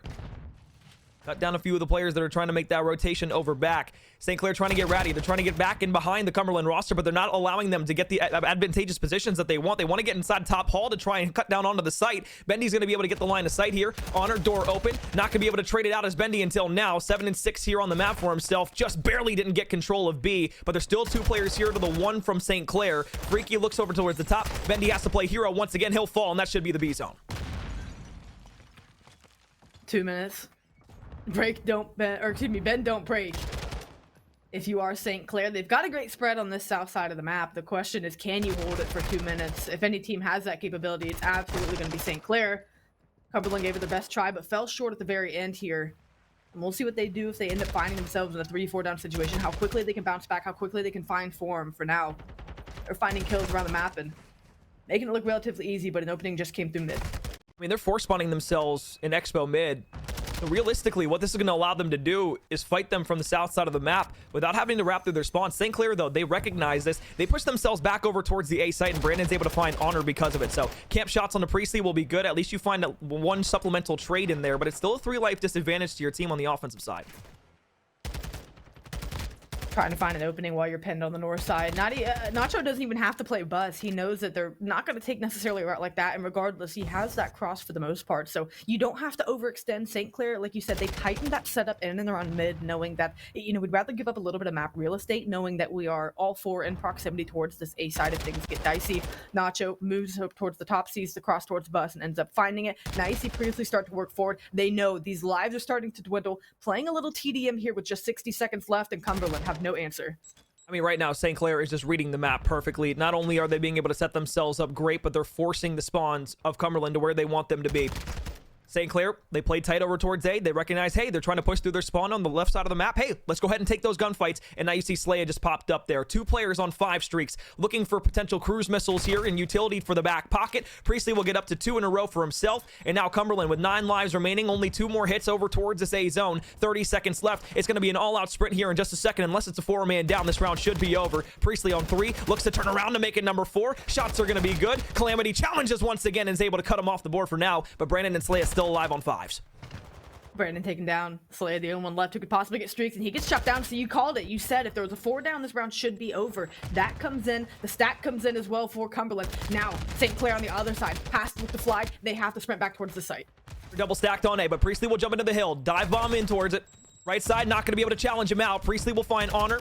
But Bendy on a good trade is going to allow St. Clair to once again regain the lead and control here. 4 versus 14. 2 ticks of progress on the A side about to be completed here as player 5 and Calamity is still sitting on the site. 11 seconds remaining, and as he falls, it's going to be the deep spawns here. 2 players versus 13. 7 seconds left in the round. Nacho, Snake onto Honor. Bendy coming around for the flank is able to find one. The second one behind the bar. Lays down. Campbell has to go over towards the zone. He's just going to dive through the air like Superman. It's a 2-0 lead now for St. Clair as the defense holds strong.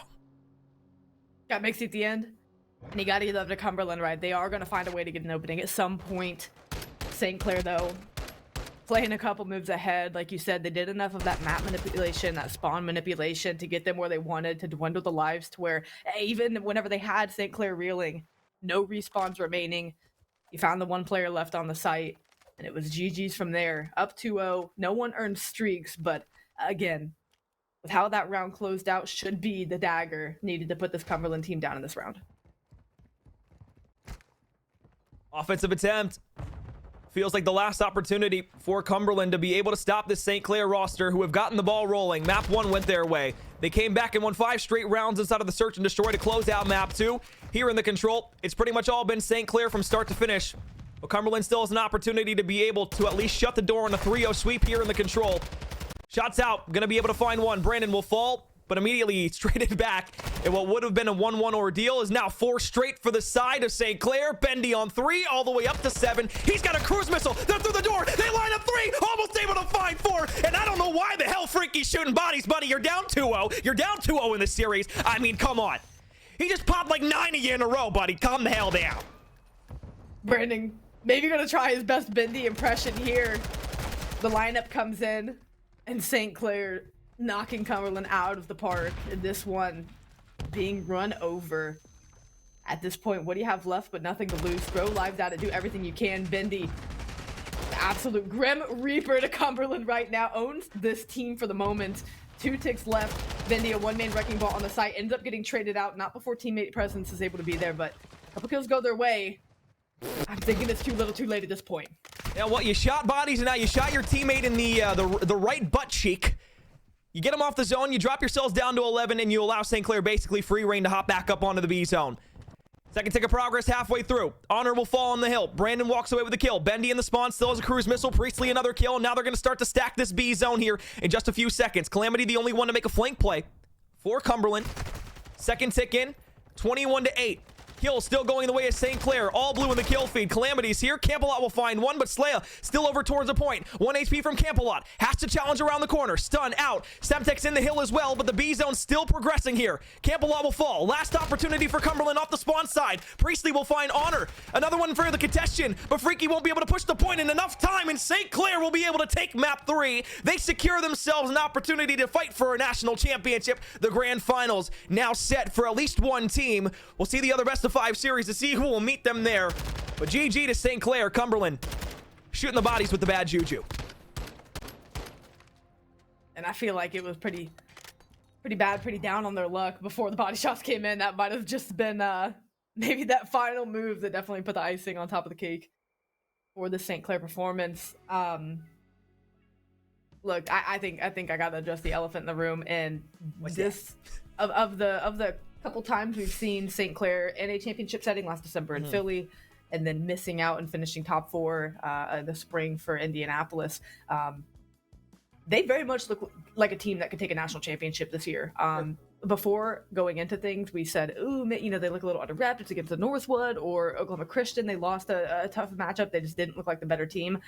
They're looking like they're looking like the team to beat right now. I mean, of course, on the other side, you have the winner of St. Edward and Oklahoma Christian, 2 very strong teams, and that's not to discredit them, but it's just exciting to see St. Clair. It seems like they're starting to bridge that gap, and I think this win here against an undefeated and unblemished Cumberland in the fashion that they did, I think it should, if it hasn't shaken up the league at this point, I think whoever's on the other side of this bracket should be absolutely wary that this St. Clair team, they're playing with an urgency and they're playing with a desire to win.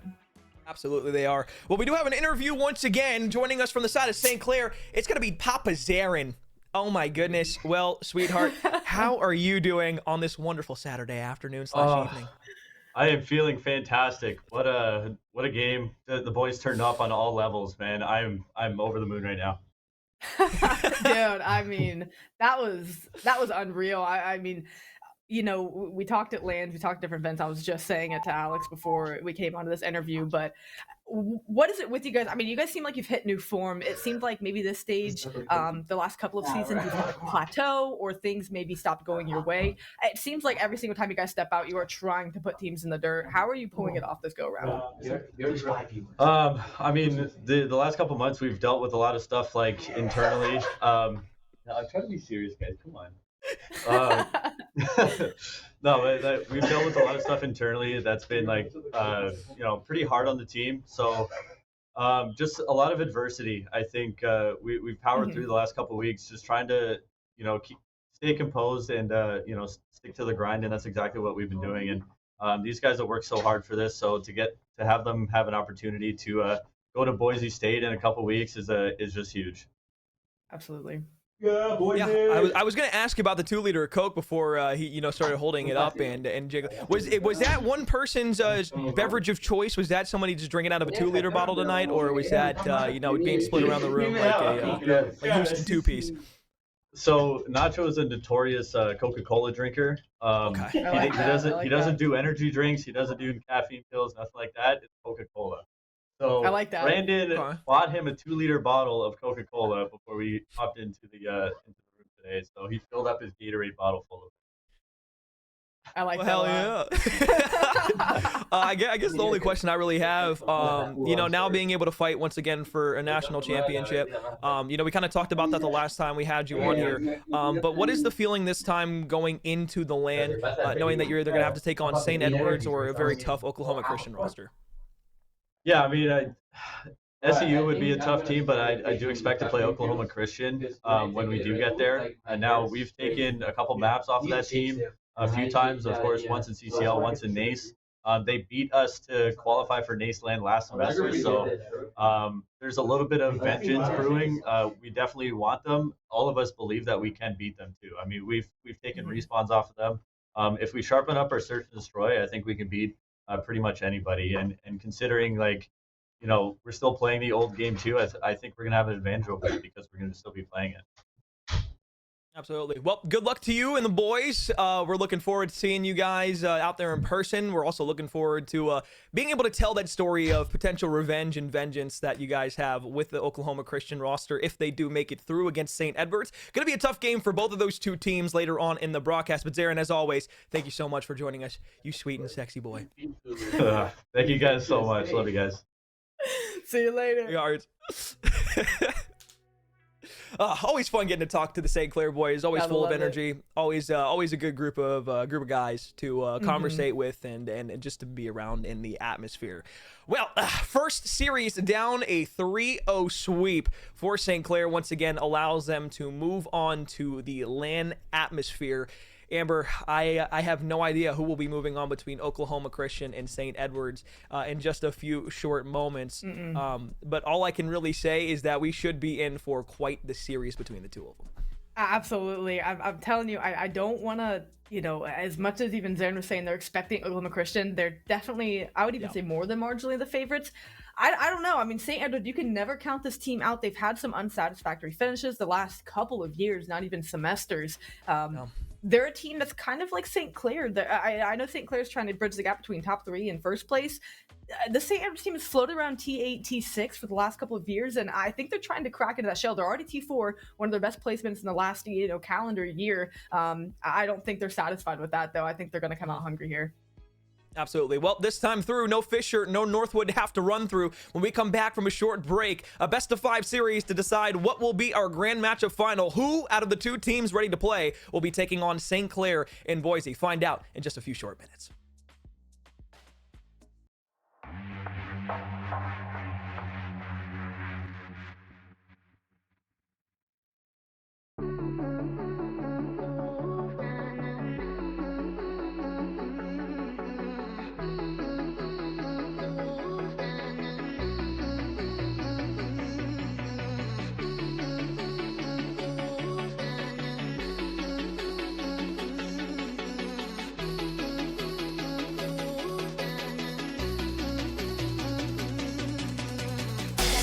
Pick up the phone, pick up the phone, pick up the phone, pick up the phone, pick up the phone, pick up the phone.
Two teams remain. One of these two teams will find themselves an opportunity to play against the St. Clair Saints in land for a national title. The other will unfortunately have to settle for third or fourth place inside of the Star League for the Varsity Premier. Amber, this is going to be a wild series, so let's not dilly-dally. Let's talk teams. Oklahoma Christian and the St. Edwards Hilltoppers. These two teams throughout the college year for Modern Warfare 2 and even going back to last year had some decent rosters fielded. But St. Edwards pretty much looks about the same. Oklahoma Christian from last year to this year changed a little bit, but over the course of the year, this is what we got. On the side of Oklahoma Christian, I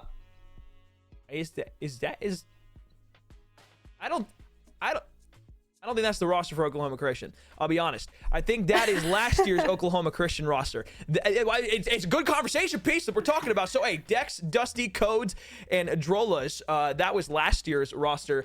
This year's roster for Oklahoma Christian, Cruz, Gus, Proda, and Frosty. On the opposite side, though, names that you will remember very much: Vanity, Eons, Thresh, Bala going to be that fourth piece of the puzzle opposed to what normally would be reality. So interesting to see what St. Edwards is throwing at us, but I do enjoy the composition regardless. This might be Oklahoma Christian's roster for today. I won't lie. It could very well be. I think it is, but it might be. It might be, yeah. There's only one way to find out, and that's when we hop in game. So they definitely enjoy keeping us on our toes, and yeah, I'm excited to dive into it. But regardless, as far as Oklahoma Christian goes, whatever roster we're fielding, we can maybe assume that it's going to be the one that we've seen in matches prior. Either way, their composition, not their composition, their gameplay doesn't change. They know what they want to come out and do, and their storylines to be told regardless of who makes it to land at this point. If Oklahoma Christian does, they find themselves in back-to-back NACE grand final appearances. It didn't go as well for them in April as they would have liked up against Northwood, but as you said before break, no Northwood, no Fisher. The crown is theirs for the taking, but they have perhaps their toughest matchup of the entire season. I'd put my neck out to say that apart from if they make it to grand finals, St. Edwards is a team they can't take lightly and look over and just say just a stepping stone to get to land. This is a team that if you do not play sharp, disciplined, and well executed Call of Duty, they will come out and upset you, and it won't be that surprising, at least for us here on the desk. I know I kind of speak for you as well. Whenever this St. Edwards team has always shown a lot of potential, they've shown a lot of prowess. It's kind of that same conversation we talk about with St. Clair, though, where they're trying to bridge the gap and crack into, at least for St. Edwards, out of that top 8, top 6 conversation. Check, they've already hit that point. Check that off the box. They're in top 4 now, but like we were kind of saying, kind of off the broadcast, I don't think they're satisfied with top 4. They're not just going to say, okay, we got one step further. They want to go all the way. They won a national championship just as bad as the other squads, and they have the composition to do so. So I really think that again, Oklahoma Christian, sure, they're the pretty decent favorites going into this matchup. St. Edwards could pull off an upset, and I can't say I'd be that shocked. I don't think I'd be that shocked. But I do think that I would definitely have my reserves about some different things that have happened. Yeah. I will say this though, an interesting bit of information on the side of Oklahoma Christian. It's funny because you don't expect these things to happen all the time. But earlier I was just, perusing the timeline on Twitter, and I was, just checking some things out. And I came across a tweet from Frosty, and one of the Frosty tweets was he's shooting with bumpers for the first time ever in his life. And you might be wondering, well, what happened? His right trigger broke. Yeah. So on his controller, his right trigger is broken. So if he doesn't look at full form in this game, hey, I mean, that's a great excuse. I'll be completely honest. But no, he's not only is he shooting with his bumpers, his left trigger is L2 for PlayStation controllers. I'm an Xbox kid. I'll say it. I've been playing with an Xbox controller for like years. But regardless, his L2 is going to be his stun. If he wants to throw a frag grenade, he's using circle. Using circle. That's your slide cancel, by the way. I just thought I'd throw that out there. Your dolphin dive, your slide cancel, all that other stuff. You can use something else. I mean, gotta sure. put my foot down though. I play bumpers flipped tack, so okay, to be fair, that's great, but I mean, he's been playing with triggers and normal green thumb for his entire career, so no, it's a little weird. I get that wholeheartedly, and to have to make the adjustment of switching. I wonder then what his slide cancel is going to be, or I guess his dolphin dive would be. If you're do you play traditional? I would probably assume it's probably just going to be down on the right stick.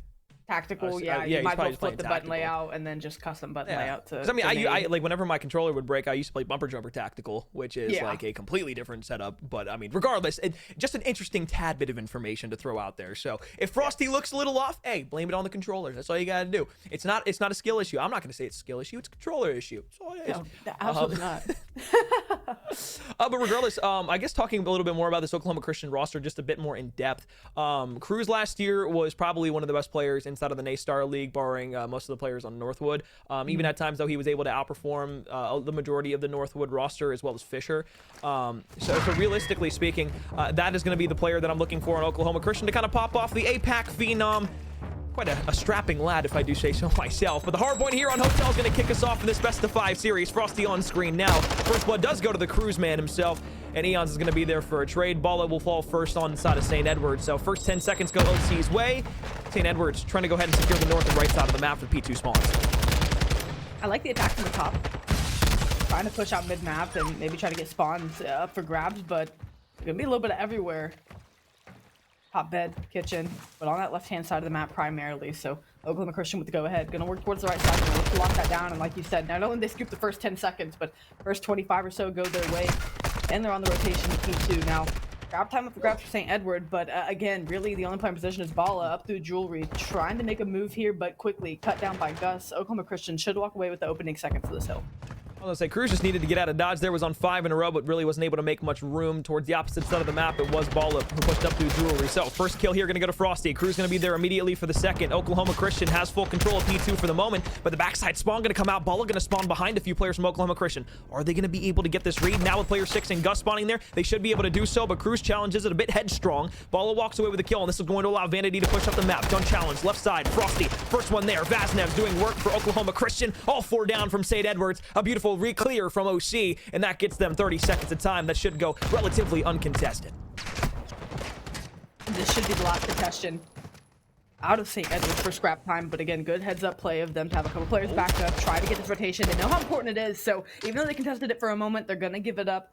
They're going to find themselves in about a 60, 70-second hole, and again, Vanity, maybe one last player left to try to do something about it. Frosty not going to let them, but it'll be essentially a 3v3 here as this hill rotates. Already an important hill for St. Edwards taking control of and lock down some time as they find themselves facing a 65-14 deficit. And that death right there from Gus stinks. You spotted it out, you snuffed out where that player was going to be in the backside of spawn. At least Prote is able to walk up the map and be able to find the kills. 3 go the way of Oklahoma Christian after 2 fell from the same side. St. Edwards now towards the point. It's Eon's the last one remaining. He'll fall, so Oklahoma Christian will once again recontrol a hard point here. 15-second break is going to allow them for 45 seconds of potential time here. And as St. Edwards looks to go ahead and break on back to the spawn side, Oklahoma Christian, they've got this hill locked up. They're just making great reads about the map as well. Every gunfight they've been able to anticipate, they've been able to lock down Thresh. Able to get a couple with the nade, but again, everyone else was wiped, so you really have no one that can back that up and try to get some cleanup kills. Again, caught out of position, and Oklahoma Christian moving so well around the map, dictating the pace and flow early on, and the scoreline starting to reflect that at this point. For St. Edwards, they need a clean rotation, and they have yet to get one. P3 was their best look, and they still got broken in the first 15 seconds, so definitely some slow starts. Need to see those turn around. The slang, very topside, very lopsided as well for Oklahoma Christian.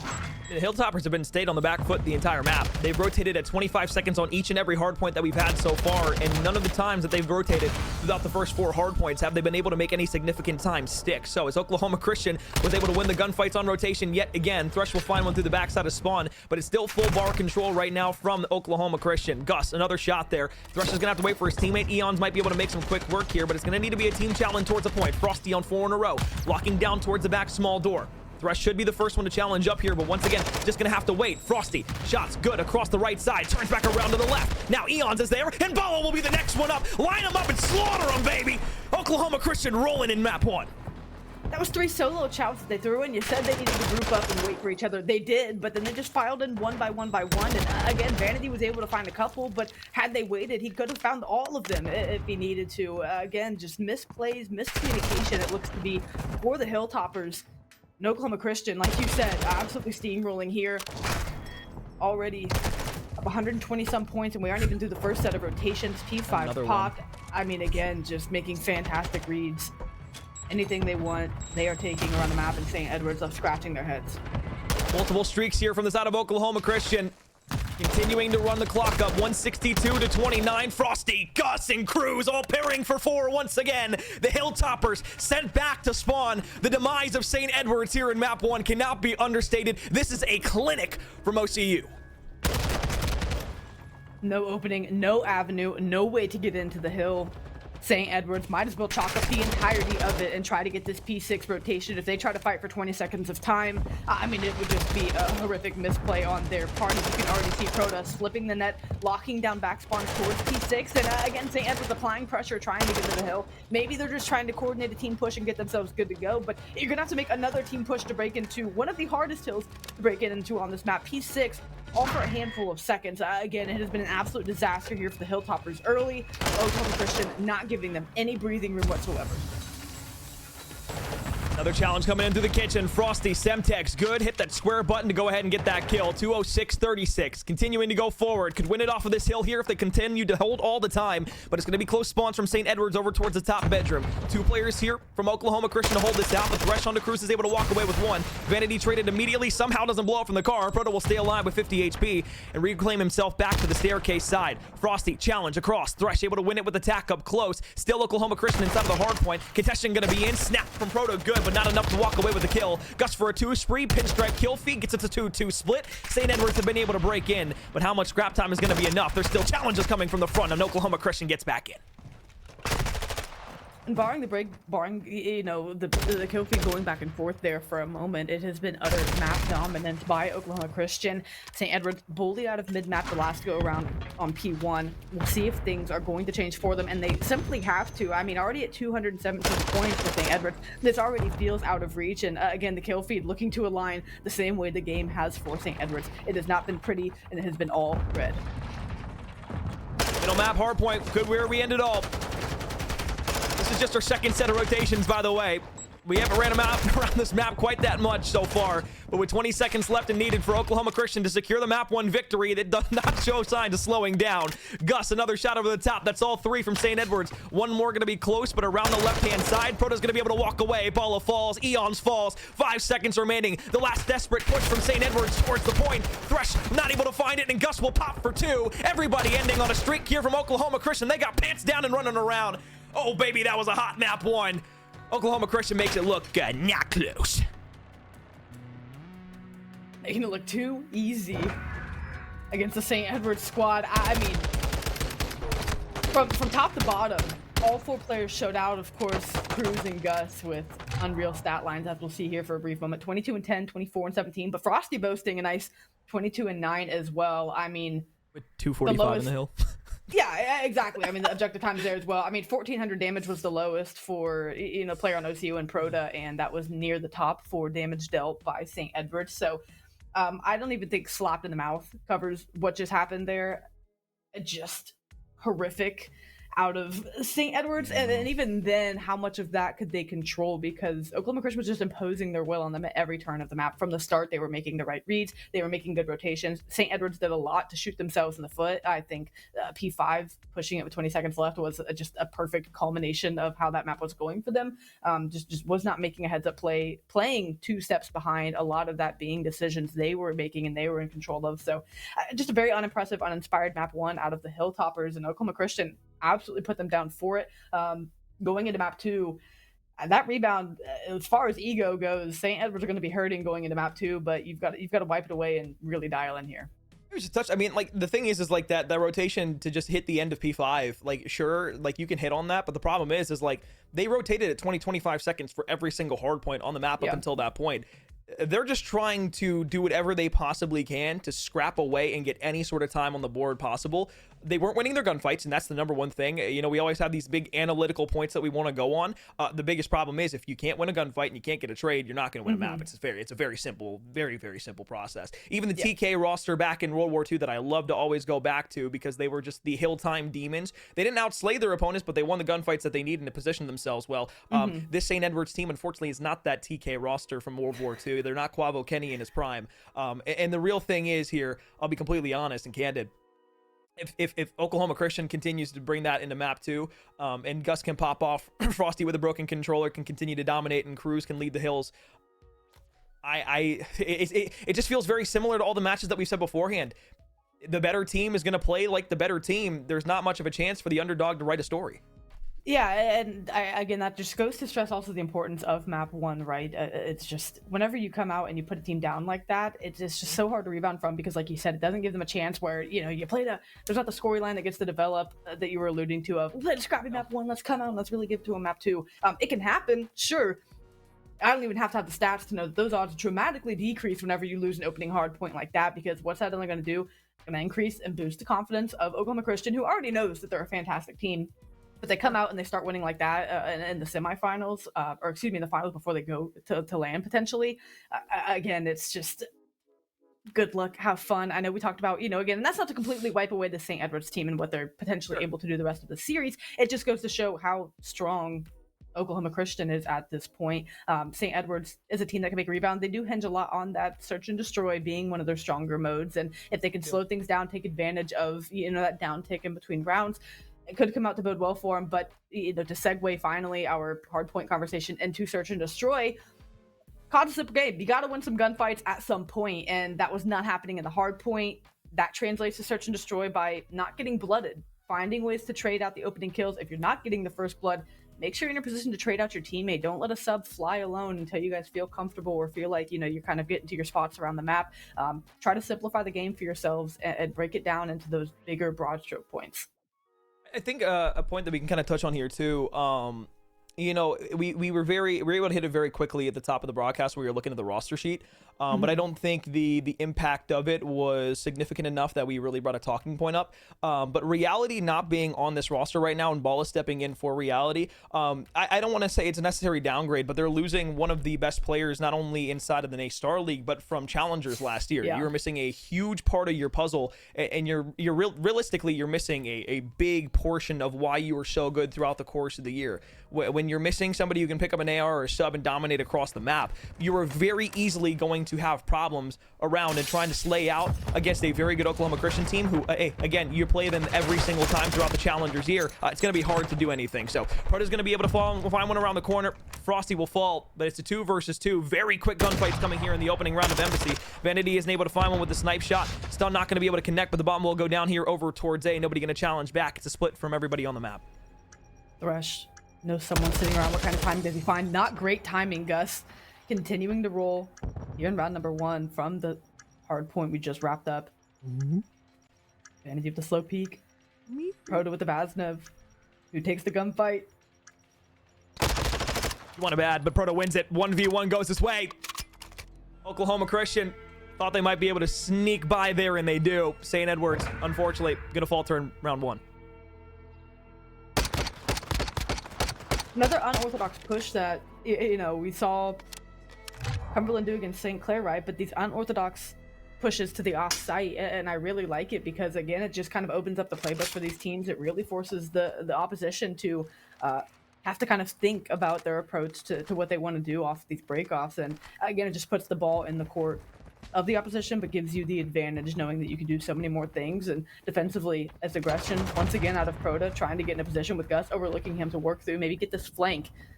I'm working towards B, but again, with this AAC control that Oklahoma Christian has, not going to be easy for them. They need to take one of these gunfights before they try to stick the bomb. Lee Brown Blood crews a second kill there onto the St. Edward's Hilltoppers. Proto pops dead silence and finds it, and it's a flawless round here from Oklahoma Christian once again.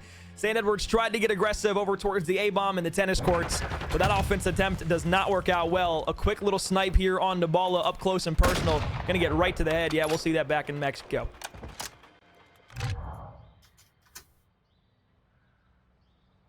Gameplay, simply speaking for itself right now. Though it's just a 2-0 lead, it feels like a direct connection from the respawn. The entire team combined out to a 7 spree. In flow is the best way to put this. St. Edward grasping at straws, trying to make anything stick. Quick V plan coming in at Oklahoma Christian. Balla maybe in a position to do something. Done over the top, gonna connect. Thresh able to find the first blood on the board. Proto the first one to fall. 4 versus 3. St. Edward's, though, needs to be able to retake this site, and at least right now, the odds of doing so is looking quite good. Frosty inside the P3 building. Gets knocked down. Cruz the last one in the clutch spot. Vanity up the staircase. Going to be able to get taken down, but it's 27 seconds left. Somebody was sticking the bomb. And St. Edwards, despite losing the first 2 rounds, are going to be able to bounce back here. The defense holds strong. Cruz was holding top PD, just thought he had more time, thought maybe his teammates would take a couple more kills before he was at big in position, and just a grid stick out of St. Edwards there to get around in response to start to slow this roll, this onslaught that Oklahoma Christian was bringing. And again, it's just continual adjustments St. Edwards will need to make to try to combat this gameplay. And again, a couple kills on the board. A good place to start. Everyone for Oklahoma Christian with a couple on the board at least. Now on their side of things, gonna try to get this thing bigger. Rush over, looking over towards the tennis courts. Balla able to get up the map quickly. Traded immediately though. Frosty with the tack will clean him up. 20 seconds off the clock. Thresh there for another. So a 3 versus 2 now. Bomb left in the spawn side of St. Edwards. Gus will be taking off the A bomb, and really Frosty just kind of left around by himself. Not exactly sure where anybody is on the map. No dead silence to work with. We'll spot Eons out over towards the right side. Vanity peeks the left. Now it's going to be on the last 2 players, Thresh and Eons, to play together here for the Hilltoppers and not let Frosty clutch. Ooh, and that sniper shot whizzes past his head, tagged up, backed up. Now trying to work through the back of foot race to try to get him before he turns this corner, but they're at least going to scoop bomb right back towards B, and again, a great chase. Even better shot, and walks away with that one, and boy, running back Embassy, that is a 100-meter dash that not many players can run quick enough. It's hard to win. I thought for a second, though, Frosty might have been able to get that sniper up. A very aggressive challenge, but realistically, one of the only plays that you can make there, you have no idea where the second player is going to be walking from. So, as St. Edwards are able to double back and find themselves 2 straight rounds, Oklahoma Christian, now the ball falls on your court.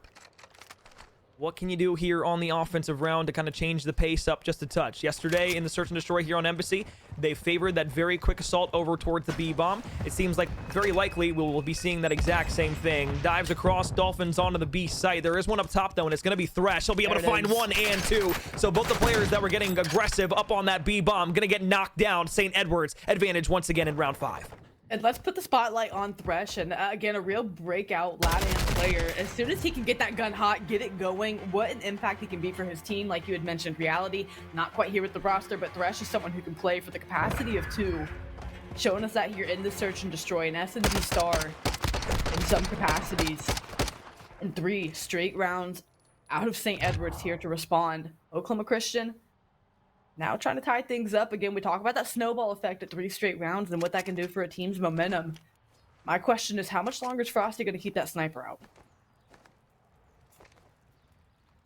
We shall see, but with Thresh on 4 in a row, concern for Oklahoma Christian now if they've been keeping track of scores here so far and track of deaths. Will the streaks come into play? They're going to need to focus fire and find him on the map. Getting him cut down might be the single biggest piece to being able to puzzle this map together. Rush will back off. Beautiful there from Proto. Should be able to call that out to the rest of his teammates. Streaks now off the board, but there's still 3 players that they have to take care of. Frosty and Proto able to pair for 2. Now Balla last alive in a 1 versus 3. He's by himself in the middle of the map where nowhere to go. As long as Frosty's sitting with that sniper, it'll be going nowhere. As they get a good response, tie things back up 3-3. Such a good search and destroy out of these teams. Both of them going toe-to-toe. Doing what they can here. This one feels like it's got some length left in it as far as duration of rounds go. Oklahoma Christian able to bring things back. Some good kills on the board. But again, looking at the scoreboard, right, it's more even. St. Edwards not only finding first bloods, but trading well, getting off to good starts in these rounds. Something we saw none of in the hard point. Rush up the ladder. Nate going to go over the top. Trophy system should be able to take it out in time, and it will. Balla going to be starting to push his way up. This time, Thresh doesn't go over the top. Vanity's able to get him from behind. The problem with that is, though, that Oklahoma Christian have read this perfectly, and it's a 3-to-1 trade that allows Oklahoma Christian now to force Thresh into a 1 versus 3. 31 HP, forced to back off. Spots Cruz going back over towards the B-bomb, but doesn't realize that Gus is up towards the top, and you have absolutely no idea where Frosty is right now. So this makes your job even harder to be able to retake. 45 seconds left. Cruz going to be snaking the living hell out of the head glitch there, and as he pops up to finally find him, that's going to knock him down, put him in the dirt. And we said that the ball is now in Oklahoma Christian's court. They make quick work of it. They get themselves 2 rounds and find themselves back with the lead. That's vicious.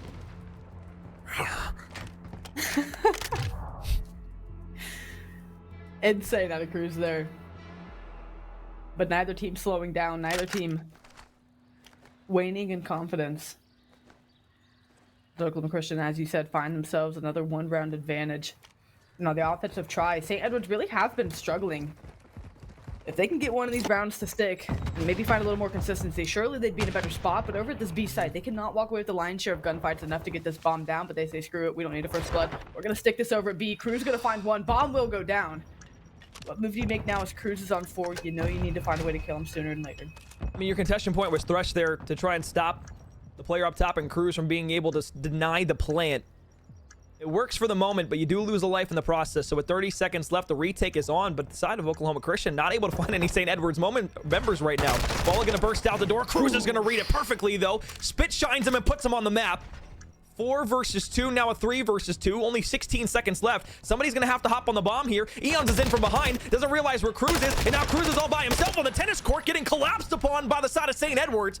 So what should have been, or what could have been an Oklahoma Christian round win is a St. Edwards bombshell that gets dropped on top of the map. Ping pongs his head back across and folds him over the net like a rag doll. A great show of timing. Perfect. Bait and switch across the map to one side to distract, pull the attention of the other, forces the player to hop off the bomb, gets them killed off the bomb. And again, something that looked, you know, pretty comfortably an Oklahoma Christian win. St. Edwards are able to get in a more so favorable spot, tying things up once again. Handshaking rounds both of these teams, putting on an excellent display of search and destroy gameplay. Trying to get 2 steps ahead, trying to make anything happen, but the trades here in mid-map are going so well. No. And now St. Edwards with the round advantage here. Ball finds 2. I thought Baller was surely dead, but Gus, a well-placed nade under Thresh's feet is going to force a 2 versus 2. Bomb down at the B site. Good news for Oklahoma Christian. You have plenty of time to work this back over towards B. And a big kill there out of Cruz is going to be able to knock him down a peg once again. Vanity last alive, 1 versus 2. This is to put St. Edwards on match point. They need a map to be able to walk themselves back into the series. It would be great to go into map 3 with a 1-1 tied series. But it all is going to hench on the hands of Frosty. Excuse me, of Vanity. Against Cruz and Gus. Vanity's just laying down here. Should get the audio cue that Cruz has tried to get over. He's going to try to stretch the bomb out here. Is Vanity going to be able to make a move? Has dead silence pop. Doesn't spot him out in the top window. Cruz has Overwatch support. And that will put Oklahoma Christian up 5-4. Get them to match point. 1 round away from taking a 2-0 series advantage. And even if you get eyes on Gus there, it feels unwinnable. You have a Vaznev, good luck. Even if you can rip him off that by then, Cruz probably hops off the bomb and finds the trade quickly. Just an unfortunate situation. Tried to play the clock, tried to play around Deddy. I wouldn't want to be left in a 1v2 against Cruz or Gus, let alone the 2 of them. Oklahoma Christian now match point to go up 2-0 in a series that'll perhaps take them to grand finals. Just 1 round away from a very comfortable lead here. Well, perhaps not wanting to give it the college try, back over towards B once again. This time they will play a very passive game, allow Oklahoma Christian to get pushed up the map, and maybe that's exactly what they needed to remedy the couple round losses straight. We now find ourselves with 4 lives for the offensive team. Cruz gets onto the top power position of P3. Shots on the Eons are going to be good. He lays all the way down. Now has to worry about Thresh trying to make his head glitch known up and towards the top embassy building. 3 versus 4, 50 seconds left. Bomb maybe working its way over towards A. I like the slow play though, but again, they don't do their diligence and clear it out. I mean, sure, you get the trade, but that's going to alert Oklahoma Christian once again that this bomb working towards this site. You don't just see 2 people mid-round. Playing over here for free. Eon's going to scoop bomb and try to get out with teammate support. They both are out of dodge, and again, just a stagnant late round as both teams. Oklahoma Christian making the read back towards B, knowing it's their only option, and St. Edwards going to be able to win these gunfights. The fight though, Eons first at the challenge. Cruz top P3, last one there, had the sniper, good shot in, 3 in a row. Eons down below, should get stun checked out. Cruz is gonna drop down and try to wrap this one back, but I think Eons is gonna wrap it over towards A. Never mind, might try to fake it out here. 10 seconds left. Cruz still down below, needs to go ahead and challenge out, doesn't have much time to do it. Shots are gonna be good, but Cruz wins the one-on-one. Headshot reigns supreme. Oklahoma Christian map 2 win, 2-0 series lead. Just a beautiful play out of Cruz there to abandon the spot top AC, know that there's a chance Eons tries to chase down this kill, And again, instead of getting the bomb down, ends up trying to find it, isn't able to. Cruz, once again, as you called upon, at the top of the show, a player that is simply going to lead the way for his team, lead by example on the scorecard. Fantastic work done by them in the first 2 maps.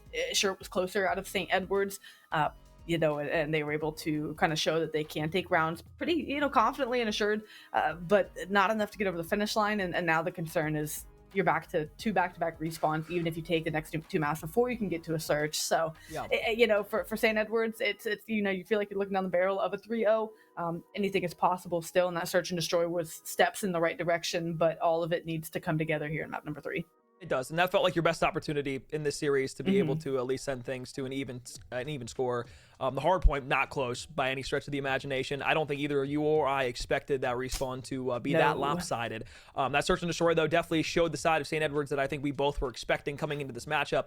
But realistically, the APAC phenom, the kingpin, the man himself, Papa Cruzy, he is doing it all right now. Respawn, search and destroy, it doesn't matter. Frosty's been great throughout the series so far as well. Maybe didn't have the most kills in that hard point, but led the way in time, and then in the search and destroy had just as big of a performance throughout the series as Papa Cruz did. So now we go into a map 3 where we see a control that could close this one out. Oklahoma Christian, I mean, we have told the story of redemption for them the entirety of the broadcast the last few days, just wanting to get back to a moment where they can share the stage with another team and try to recapture what they were hoping for last time through in Indy in April. But with a chance to be able to get a national title here potentially, once again on the loom, you have to wonder if they are able to manage to close out the series. Does St. Clair stand in their way to any stretch of regard? I think the answer would be yes, but with the way Cruz is shooting right now, I'm not too sure. He's been playing MW3, and this entire team's been grinding MW3, but the fact that they're able to come back and make quick work of almost anybody that they play, it's extraordinary, and it goes ahead and shows just how strong they are as competitors, but more importantly, the knowledge and the adaptation that they have as players. Absolutely. Again, I cannot wait to have the conversation potentially of Oklahoma Christian and St. Clair, the storylines that come with that. But again, they are definitely needing to take care of business still in this series, finish things up.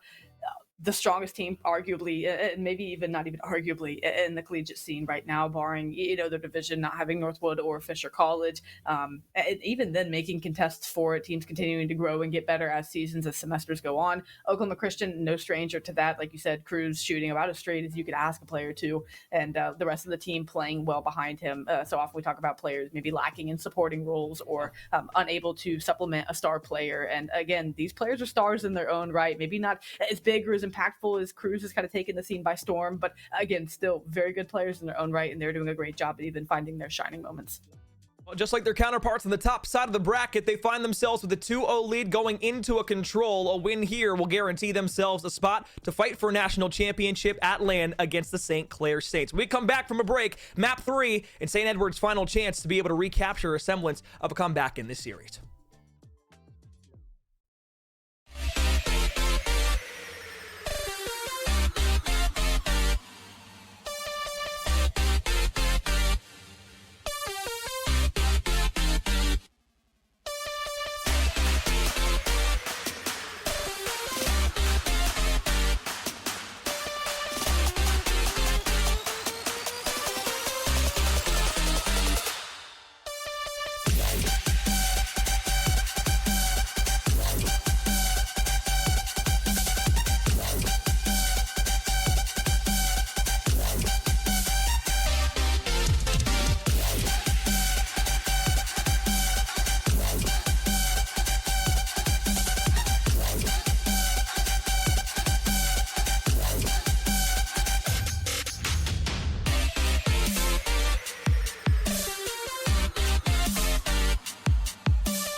Los Angeles Comic-Con is back at the LA Convention Center December 1st, 2nd, and 3rd. Meet stars from hit movies and TV series like Matt Smith, Jamie Campbell Bower, Elijah Wood, Sean Astin, Rainn Wilson, and so much more. Shop over 800 exhibitors and artists. Experience the vibrant cosplay community and immerse yourself in the gaming and anime hall with tournaments for Mortal Kombat and Street Fighter all weekend long. Get your tickets for LA's favorite comic, gaming, anime, and pop culture convention at ComicConLA.com. Well, you know, as an avid gamer and anime fan myself, I do think that LA Comic-Con is going to be a lot of fun, and the LA Comic-Con is producing an expansive and exciting gaming, esports, and anime experience in the West Hall of the Los Angeles Convention Center on December 1st through 3rd. And if I wasn't going to the land, well, you know, I might have gotten a ticket to go here. Well, guess what? Your pass gets you access to the gaming stage tournaments, stream studio where you can find and watch your favorite streamers, interact with them, say hello, in the free play zone with the hottest PC and console games, along with something they're calling, quote, the mix, that'll have over 10 indie games with their developers on site to where you can conversate, ask questions, and maybe even provide some crucial feedback that can help them make their games just that much better. Click the panel below and use the promo code LEVEL-UP, that's LEVEL, level up, for $5 off your gaming pass. And we hope to see you at the LA Comic-Con December 1st through 3rd in the West Hall of the Los Angeles Convention Center. That being said, you know, I genuinely speaking, I would go to that. That does seem like a good amount of fun. Like, if I didn't live all the way in Florida, in Timbuktu, compared to where it's going to be held, yeah, I'd go. If I lived in the LA area, sure. Hey, go have some fun, go play some games, meet some indie developers, maybe cosplay. I don't know. Dye my hair. I don't know. Have some fun, you know? I think the indie developer part's the coolest part of it. Not often do you get a chance to actually play a game and then tell someone how good or bad it is. Well, harsh way to put it, but you know what I'm saying. Yeah, I think that's a really cool opportunity, and it falls on the weekend of Boise State, so we'll be, you know, missing that, and also in a much colder region of the country. Yeah, I think I'll be missing the warmth. True, I think we both will, coming from the East Coast essentially to West. Yeah, it'll put us closer. I think I'll be more envious of the heat and what we'll be facing in Boise, but it is what it is. I mean, I'm going from 86 degrees on like a daily average for my high with like a 80% humidity to maybe snow on the ground when I get there. I'm excited. As a Florida man, I've seen snow twice in my life. One time falling, the other time I was just sitting on the ground. So I'm hoping that maybe I get to see the white flakes fall out of the sky. Maybe catch a few on my tongue. Yeah, there'll be pics of that. We'll get some pics of that. I'll be coming from probably 40-degree weather in Ohio to the 30-degree weather in Idaho. More or less snow, I would say, venturing towards more. But we'll be doing some snow angels. We'll get some pics of it and everything like that. It'll be a blast. You know, I feel like I'm gonna have to wear like 3 to 4 layers. Like, it was cold when we went to Philly all those months ago. But this a hoodie time to through, Philly in December. I mean, I'll never forget it. I don't own a lot of things that are gonna keep me very warm. I'll be honest. I thought about bringing a winter coat. This is about the warmest I've been in a long time. I got a shirt on with a jacket over the top. Like, this is the most layers you'll see me wear 90% of my day. Just had a conversation with my wife after the broadcast, and when I found out we were going to Boise, I was like, I think I'm gonna pack Alex a jacket. I think I'm gonna pack a winter coat. I don't need a jacket. I don't even think he owns a jacket. I own hoodies. And there you go. But, back to the game. Speaking of the teams that are going to be meetings there potentially, Oklahoma Christian up 2-0 in this series. If you haven't been along for the ride so far, Hardpoint not close whatsoever. No. Oklahoma Christian steamrolled through the Hilltoppers and made a quick mockery of them in Map 1. Map 2 got a little closer, though. The Hilltoppers had a couple opportunities to capitalize upon, fell short in a few of those, but for the most part, they were pretty good. It was a 6-4 win for Oklahoma Christian there on the Embassy Search and Destroy. We now go to a Map 3 where we will find ourselves on the oh-so-fun El Asilo for a control map, which we actually haven't seen throughout the entirety of the broadcast that we've been doing the last few days here for the playoffs. So it's exciting to kind of revisit it. You could say whatever. I personally enjoyed it because there was always action. Maybe a spawn trap or two comes out from the defensive side, but like usually on offense, we get down to the end of those rounds, you lose a little aim assist through the fence, somebody gets turned on, kind of funny to laugh at. So here we go. Map 3, Oklahoma Christian up 2-0, offensive side first here for the side of for the side of Oklahoma Christian. Then we hopping up in towards the top of the building here to start things off. Vanity pushed up the map. St. Edward's getting aggressive here on the defensive end. They don't want to let him over towards A, but Proto will open the door up, find Vanity, and walk away with the first blood. Traded out, but really the battle for mid-map going down, as you said, just to give Oklahoma Christian some site control, trying to get them in and around this A side if they can. Working top here, but again, Thresh really keeping that gun warm from the search and destroy. How well of a performance he put on, even though it was for an unfortunate loss. Still paving the way for his team here defensively to try to carve forward, to try to keep them in their spawn the best they can. Make them second guess their positioning around the map. Right now, the furthest push player for Oklahoma Christian is going to be Frosty, but again, just waiting for an opening for his teammates to get through. Siren across the map, 40 seconds on the clock. Oklahoma Christian making a move towards B. Look, I'll be honest, with the way the Thresh is challenging gunfights, I know he feels good right now. The first challenge across the middle of the map, sure, he got a little two-piece. That second, when he tried to challenge onto Gus, when he hopped across, I really thought that was going to be the bane of his existence right there, and I thought St. Edwards was going to be just kind of absolutely frying. Start things off here. Eons, though, up on Gus. Offense has been slow for Oklahoma Christian. Not able to find much around the map to work with. 4 lives of separation, but only 25 seconds left on the clock. They've only been able to manage about half a tick on that B site. Nobody even close over towards A. Proto will finally be able to find one that's pushing through the spawn side. So this is about the best look Oklahoma Christian has had to push up. But they don't read that Eons is over on the radio tower side. He'll pop back up. Gus will survive just narrowly with 10 HP. And as Bala trades him out, the A site should be out. Now they're going to stall the time as the contestant comes in, but Bala finds another. And a third. Yeah. And everyone is just shooting for St. Edward right here. And unfortunately, all you can do is push one player forward at a time. Try to hope that you can stay alive long enough to keep the clock stopped, but never got a team push coordinated. Oklahoma Christian, anytime they found an opening, which I think was a 2-2 split towards either site, lost their gunfights, plain and simple. St. Edwards came out on fire. Thresh out to 8-1. It's definitely a good way to start things, but yeah, it just seemed like they were shaking hands around the map, players swapping places, constantly keeping Oklahoma Christian on their toes, and yeah, Oklahoma Christian just couldn't get comfortable there. I mean, Thresh opened him up, and Bala finished him off. Nova at that A side, he pops 4. Ends the round with 4 straight, so could work on some streaks here on this offensive attempt. Either towards A or B is going to be the difference maker here. Thresh, though, going to look to him once again. Kind of as that mainstay to open up the round. Over the top, though, Bala will be the first one to fall. So there goes the opportunity of the early streaks here. Thresh will fall too. Vanity there for a trade. But Oklahoma Christian able to stay on top of it here on the defensive side. Though, I will say this. St. Edwards has gotten a bit aggressive into the middle map of the building. So some positioning on the map good for them. Cruz making the flank, though. Yeah, I'm going to be watching Cruz here because he's just going to keep this A site safe and sound and force St. Edwards to work up through field side where hopefully his teammates can get in those AR power positions to try to lock them down. But Bala wins a couple of good gunfights over towards B, so clears off AC, makes window, have to force out and contest. Not going to be able to, so the clock is stopped. You have a player top wide as well. That forces Cruzy out of his spot also. So they're in a good spot. A is now open. St. Edwards starting to carve some places open for themselves on the map. He's going to push his way forward. B site starting to be progressed. Bala wins a huge gunfight onto Gus. He's back up to 5 in a row once again. One more kill. He'll get himself a cruise missile to work with. They're starting to go ahead and cut everybody from Oklahoma Christian down. We said during the break, Amber, this was kind of the map that we expected, if any, for St. Edwards to be able to make. They would have loved to win the search and destroy to give themselves maybe a 2-1 advantage, but it looks like that should still fall in the hands of Oklahoma Christian, even if they are able to win this. 3 stack on the B site, going to be all the way completed. Extra 60 seconds of time added on to the clock.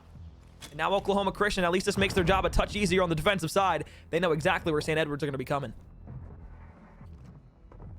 Feels like it's flipped from the hard point, though, with how St. Edwards have come out. It just seems like they're making the better reads around the map, and they're winning the gunfights plain and simple. I mean, everyone positive apart from Vanity, but again, he's doing a lot of the dirty work of getting around the map, carving these lanes for the team to get through.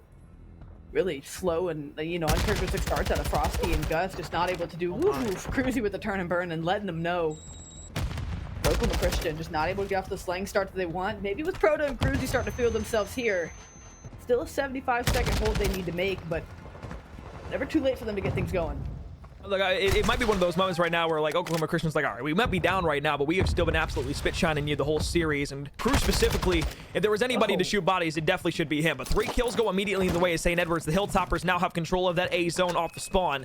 In the back line, though, Frosty's been able to pop dead silence. Now will be above a couple of the players over towards this A site. Need to be careful, though, because Thresh has made his way up towards the top of the radio tower, and we know how deadly and devastating he's been with that AR so far. Gus shots will weaken one up, but that first tick of progress at A will be able to come through. Now Thresh up towards the top will find Gus. Proto contestation in towards the point will be able to make quick work of Bala. Eon should be contesting here in just a moment. Thresh walks through the doorway. Trade in immediately, but there's still one here, and it's Cruz. Vanity now. Working around AS&D, trying to work a slight low flank. Can he get time? He's gonna be the question. Gets it on Proto, but Proto with the bunny hop. Able to snap and get the kill. Now they're gonna find their way defensively. Moving forward, Bala was able to get that first tick of progress at A, but that clock still rolling. 35 seconds to work with. Map control favoring Oklahoma Christian. This looks to be the round they can strike back, but as you said on LFC Loan, where it gets entertaining are these dying moments where players start falling.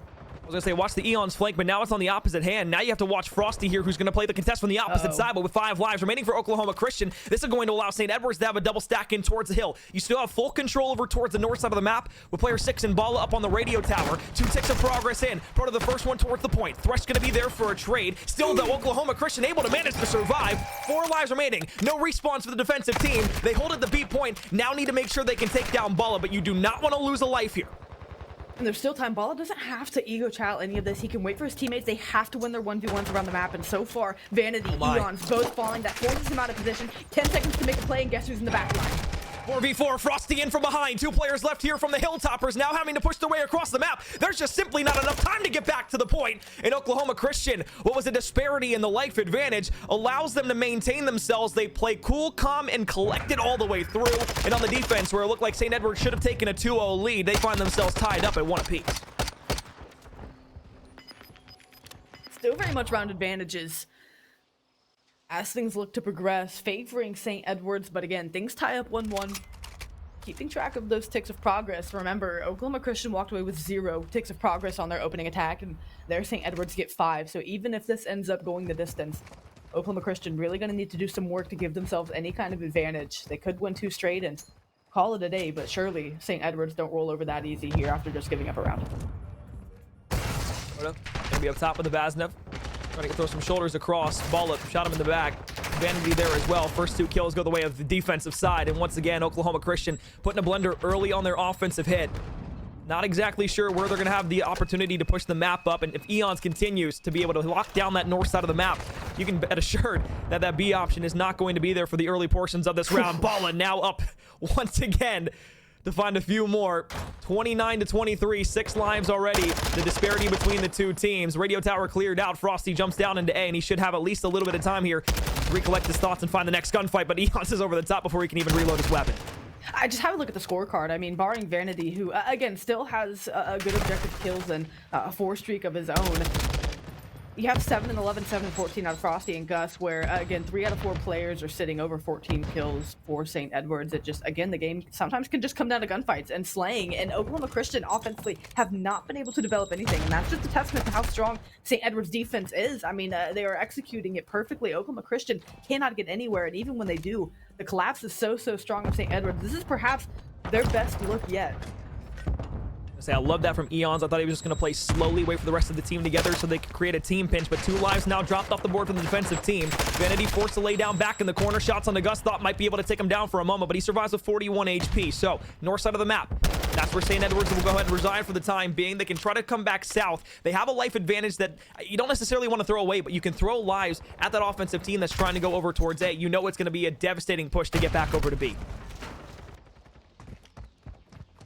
But Oklahoma Christian, they have headway, and they're also on the right side of the map to be able to watch this cross-off spawn. You need to kill Thresh before you can make any kind of moves. They end up taking down Bala, so Thresh knows they're making a push for this back line, but players falling back and forth. Thresh is going to have to make a move. Crota bunny hopping. The kills have flipped on their head. The score column flipping as well. A 3-stack on the point, and players getting mowed down. Good luck getting through Cruzy as this stack commences. The difference was 10. Now it's a 2-life advantage for the offensive team, who's got 2 ticks of progress. St. Edwards trying to do their best to sprint back across the map, but nobody's letting them get close over towards the point. The only one that's going to be there is Vanity. Vanity has to fly on through. He won't be able to get there in time. Eon's cut down before the point. And Oklahoma Christian, down but not out. 2 straight rounds of D&O. Said they needed to do some work if this were to go to around 5. And yeah, both sides in a life advantage when they were down 7-8 at one point. A good way to kind of win back a chunk of that. St. Edwards offensively need to, of course, win this just to force around 5, where they may still have a leg up advantage. They just need 2 ticks of progress here to secure the defensive side. So again, they did the work early that they needed to. They don't need much offensively. Sure, they'd like, of course, have to get the round win, but again, they'd like to get some ticks of progress to confirm that defense for themselves, but a lot of work to do now that Crota is flying and frying around the map. Out to 17 and 17, but it has been a hot last round and a half. He's got his gun hot, but the other person on the side of Oklahoma Christian, that has been even hotter, has been Papa Cruz once again. He's got a cruise missile at 6 in a row. Streaks, utility, back pocket now for Oklahoma Christian. And as Proto is able to push up the map once again, he finds and clears out the mid-map building. Vanity will slide in. Proto will say, hey, how you doing, partner? I'm in the corner just waiting for you. Thresh gonna be able to find one on the Proto, but the problem is cruise missile invested, nobody coming off a spawn. Cruz might have used that just a touch too early, but he's in the back line, and St. Edwards have no idea. Well, Balla does now, of course, as he gets cut down.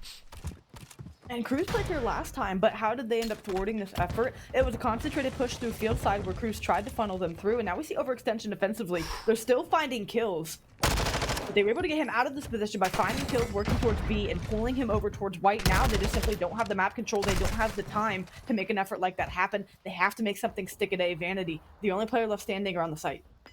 First round was good. Basically, the first 2 minutes of the second round were great for St. Edwards, but now they find themselves in a hole. One last push, one last opportunity to at least extend the round a bit further. 10 seconds left. The A site seems like the clear and cut choice to get out to, but nobody's making the route over there just yet. Player 6, Balla, he's going to be the one to touch. 2 players now stacking, now making a third. That's going to go exponentially faster, but you have to look to Cruz, who's trying to make the play here. Thrust over the top of the radio tower, gets knocked down. That's your power position, gone for St. Edwards. The Hilltoppers now getting collapsed upon. Proto there, Semtex is good. Eon's the last one inside of the point. He'll get knocked down, but over towards B. Thresh has made the hero play to extend that clock a little further, and now the spawns are going to be close up field side. Gus trying to go window, but the stun backs him down, so the clock is stopped. Progress bar moving. Have your irons up. You have to win these gunfights. 1-for-1 is a trade. Proto ends up getting another. Last alive is going to be Balla on the point. Oh, Balla is able to win the 1v. Second tick of progress in. 20-10. Live still favor Oklahoma Christian, but Cruz is up in the top of the backside spawn. If you're player 8 here, Thresh, you can try to work this back over towards A, but you need to realize that Proto's there. Frosty in from behind, able to find one, but Balla and Eons will extend that timer. 60 seconds left here, but only 7 lives remain. But they end up getting the wipes, so they need to work over quickly. They have to know Frosty's in the back line. They have the lives. They need one more 4 down. 1 tick of progress. They can secure this win. They're on the A point, though. 5 and 8, both inside of the point. 6 lives remaining. Nobody here from Oklahoma Christian just yet. You need to go quickly. It's about to be collapsed upon. The contest is in. The players are here. The kills come through. 3 lives remaining from St. Edwards. They're coming off a spawn. Eon's going to be the one to challenge up through the side of the building. Oklahoma Christian, full south control of the map at the moment, and you see the route being made. Eons, 1v1. Challenge on the Frosty good. Dead Silence going to get popped now, trying to flank back around the opposite side of the map. But realistically, how much time do you have to work with here? Proto now behind 1. 2 lives remaining. Player 8 and Thresh still trying to just sneak out towards Party, and Balla is able to find one over by the radio tower. It could all come down to here. Balla, the last one, the human savior, needs a 1 versus 13. He'll get snapped upon, and Oklahoma Christian will find themselves in another grand final matchup against St. Clair. 3-1 in the control in a 3-0 series sweep. The front half of that control, all St. Edwards, and I'm still racking my brain for how they threw this away. It was nearly an assured win. Sure, they only got 1 round, right? It wasn't a 2-0, it wasn't a reverse. I understand that. But that felt way more dominant of a St. Edwards control than what the 3-1 let you see. Yeah. And simply the slaying flipped on its head. They started so hot. They had both defensive rounds. I mean, Oklahoma Christian in their back pocket. I mean, they had their number. They were winning every single gunfight, winning every lane. They couldn't do anything wrong, and then just the script flipped. I mean, Gus and Frosty still had relatively slow games, but the way Cruz and Proto, especially Proto with that sub getting up in their face, making them have to second guess, the routes they were taking, it's just unreal for those 2 players to really tee up for the team. Because I mean, again, St. Edwards takes a map 4 or a map 3. Now you start to ask the question again: what does that do for the respawn in map 4? Because that was such a strong showing. They fumble the bag big time there. Oklahoma Christian, they clutch up when they need to and end up getting a good win and a good turnaround for the latter portion of that control. Wow, that's about all I can say. I mean, St. Edward, they had that win and just let it go. Yeah, I mean, what a series there from Oklahoma Christian. Man, there was just a lot of beautiful stuff there from them, but now they have a chance to fight against the St. Clair Saints at land for their share of $4,000. But before we kind of talk to that and get ready to set up an interview, I want to thank the people that make this stream possible and our partners here for the NACE Star League, the Army ROTC. Build your future, become a leader for life. Go beyond your field of study and get a world-class education and leadership with Army ROTC today. If you want to decide to be a leader, Lead today with Army ROTC. Scan the QR code on the screen now to learn more information about the U.S. Army and Army ROTC. And once again, build your future and become a leader for life. But yeah, across the board, St. Edwards, they had many opportunities. It felt like in that control, to your point, they had a really strong running for those first 2 rounds specifically. That first round on defense held it like a treat. That offensive round, it seemed like it was going to go their way, but defiant Oklahoma Christian stood. 4 lives remaining against 8. They were able to make it stick, worked it all the way down, and the clock was in their favor as well as the lives. And that was just all because of positioning from Oklahoma Christian, if we're going to be completely honest. They won those first gunfights, sure, that was big, but then being able to kind of throw them in the mixer, get into the spawn side, that threw them for a loop. They weren't able to break out of it, and unfortunately, it ultimately cost them in the end. It absolutely did. For St. Edwards, I mean, you could talk the what ifs for hours about what if they take that search and destroy, and what if they're able to come out and perform stronger in the control. Suddenly they're up 2-1 in the series, and then you go into a hard point. Surely the Oklahoma Christian take that. What's the game 5? Or you could go down a rabbit hole of what the possibilities were. And at the end of the day, this is what separates the good teams from the great teams. Oklahoma Christian, when they're backs are against the wall, whenever St. Edwards rips off 3-4 straight rounds, whenever they have you at a disadvantage like how they had in the control. The better team finds a way to get it done at the end of the day, and the better team did win today. Well, speaking of the best team inside of this best of 5 series, we've got a gorgeous gentleman joining us here in for an interview. His name is Cruz. I'm sure you've heard of him beforehand. And hello there, sweetheart. How are you? I am great. How are you? I can't complain. Just got to watch you absolutely spit shine the opposition, so it was always a good time. Always fun. It's always a good game against those guys, but today I think we were kind of just on a kind of another level. Yeah, 100%. I mean, I have to ask, specifically with them not having reality in the game, did that change your guys' game plan, or were you just a bit more confident going into that series? I mean, we played them a couple of times last season, but I don't think it really changed too much. We've also had a team change as well. Obviously, they've had Baller come in, and then we've had Proda. So I think we've kind of just strengthened our team, and sort of the weaknesses that we had have sort of been turned more into strengths. Most definitely, and that's awesome to hear. But now I want to transition. Of course, you got to talk the storyline coming into this grand final against St. Clair. Of course, you were the team that knocked them out of contention for the spring grand final. What's the rivalry in a sense like there, if there even is one? What are the feelings? Of course, you guys knocked them out of contention, as I said, but also you guys fell short in the spring to Northwood. What's the feeling going into this grand final against St. Clair? I think we're pretty confident. We haven't really played them at all this year. Even in the other sort of tournaments they've had for collegiate, we haven't really got to play them. So we don't really know what to expect playing those guys, but I think we're just gonna go and do our thing and probably come out with the win, is what we were expecting. So not really too much, just another day in the office for us. Fair enough. All right. I'm going to switch gears from MW2 because I know a lot of your focus and attention's been on the new game. What are your aspirations for this year going into MW3, obviously, besides to be a champion? I think just seeing my younger players kind of improve. Like Rossi made some great strides through this last semester with us, and Proder as well, obviously, has improved quite a lot. This guy. But yeah, so I think just kind of seeing their guys' growth has been really cool. So I'd like to kind of continue kind of helping them with that, and then also obviously doing whatever we can to win everything. Hell yeah. That's the goal. One more question, actually. I do have to ask. I know Frosty's controller broke. How was he during that series with a broken controller? I gave him my spare controller, so he's okay. Oh, okay. His father was looking after him. All right. Well, congratulations on the win, and we will see you in just a couple weeks' time out in Boise. All right. We'll look forward to it. I'll see you then. Thanks, guys. Sounds good. Have a good one. All righty. Well, that was Papa Cruz from Oklahoma Christian. Looking out for his youngins. Papa, Daddy, whatever you want to call him. I mean, need he a goes by all controller. those names. Need a controller. Need an all-time Slayer. I mean, he's your guy. Give him a call. Hey, he's looking out for the young guys, and that's the most important thing, to have a leader for your team. But real quick, I do want to once again shout out to all of the people that make the broadcast possible here for NACE. CDW, Alienware, Pizza Hut, Extra Life, Monster Energy, Duncan, Mavix, Odyssey Mushroom Elixir, the LA Comic Con, and of course our U.S. Army ROTC. Again, if you do want to learn more about them, go back and scan the QR code. Just take a clip or go back in the VOD. And if you want to go to Comic Con, go find that too. There's also a panel down below in the under the stream. So if you want to find out more about that, go ahead and do that. Amber, closing thoughts before we go ahead and wrap up the broadcast for tonight. I think we have ourselves a hell of a grand final shaped up. I think going into grand finals in years past, we've been like, it's pretty much Northwood and whoever wants to take a map or two. This one, not only are we hoping for a lengthy series, but I do think it definitely has that all over it. I know St. Clair is really eager to get after it, and they've really been putting, kind of their nose to the ground to get after scrimming and different things like that to get the win. And then there's just that air of confidence.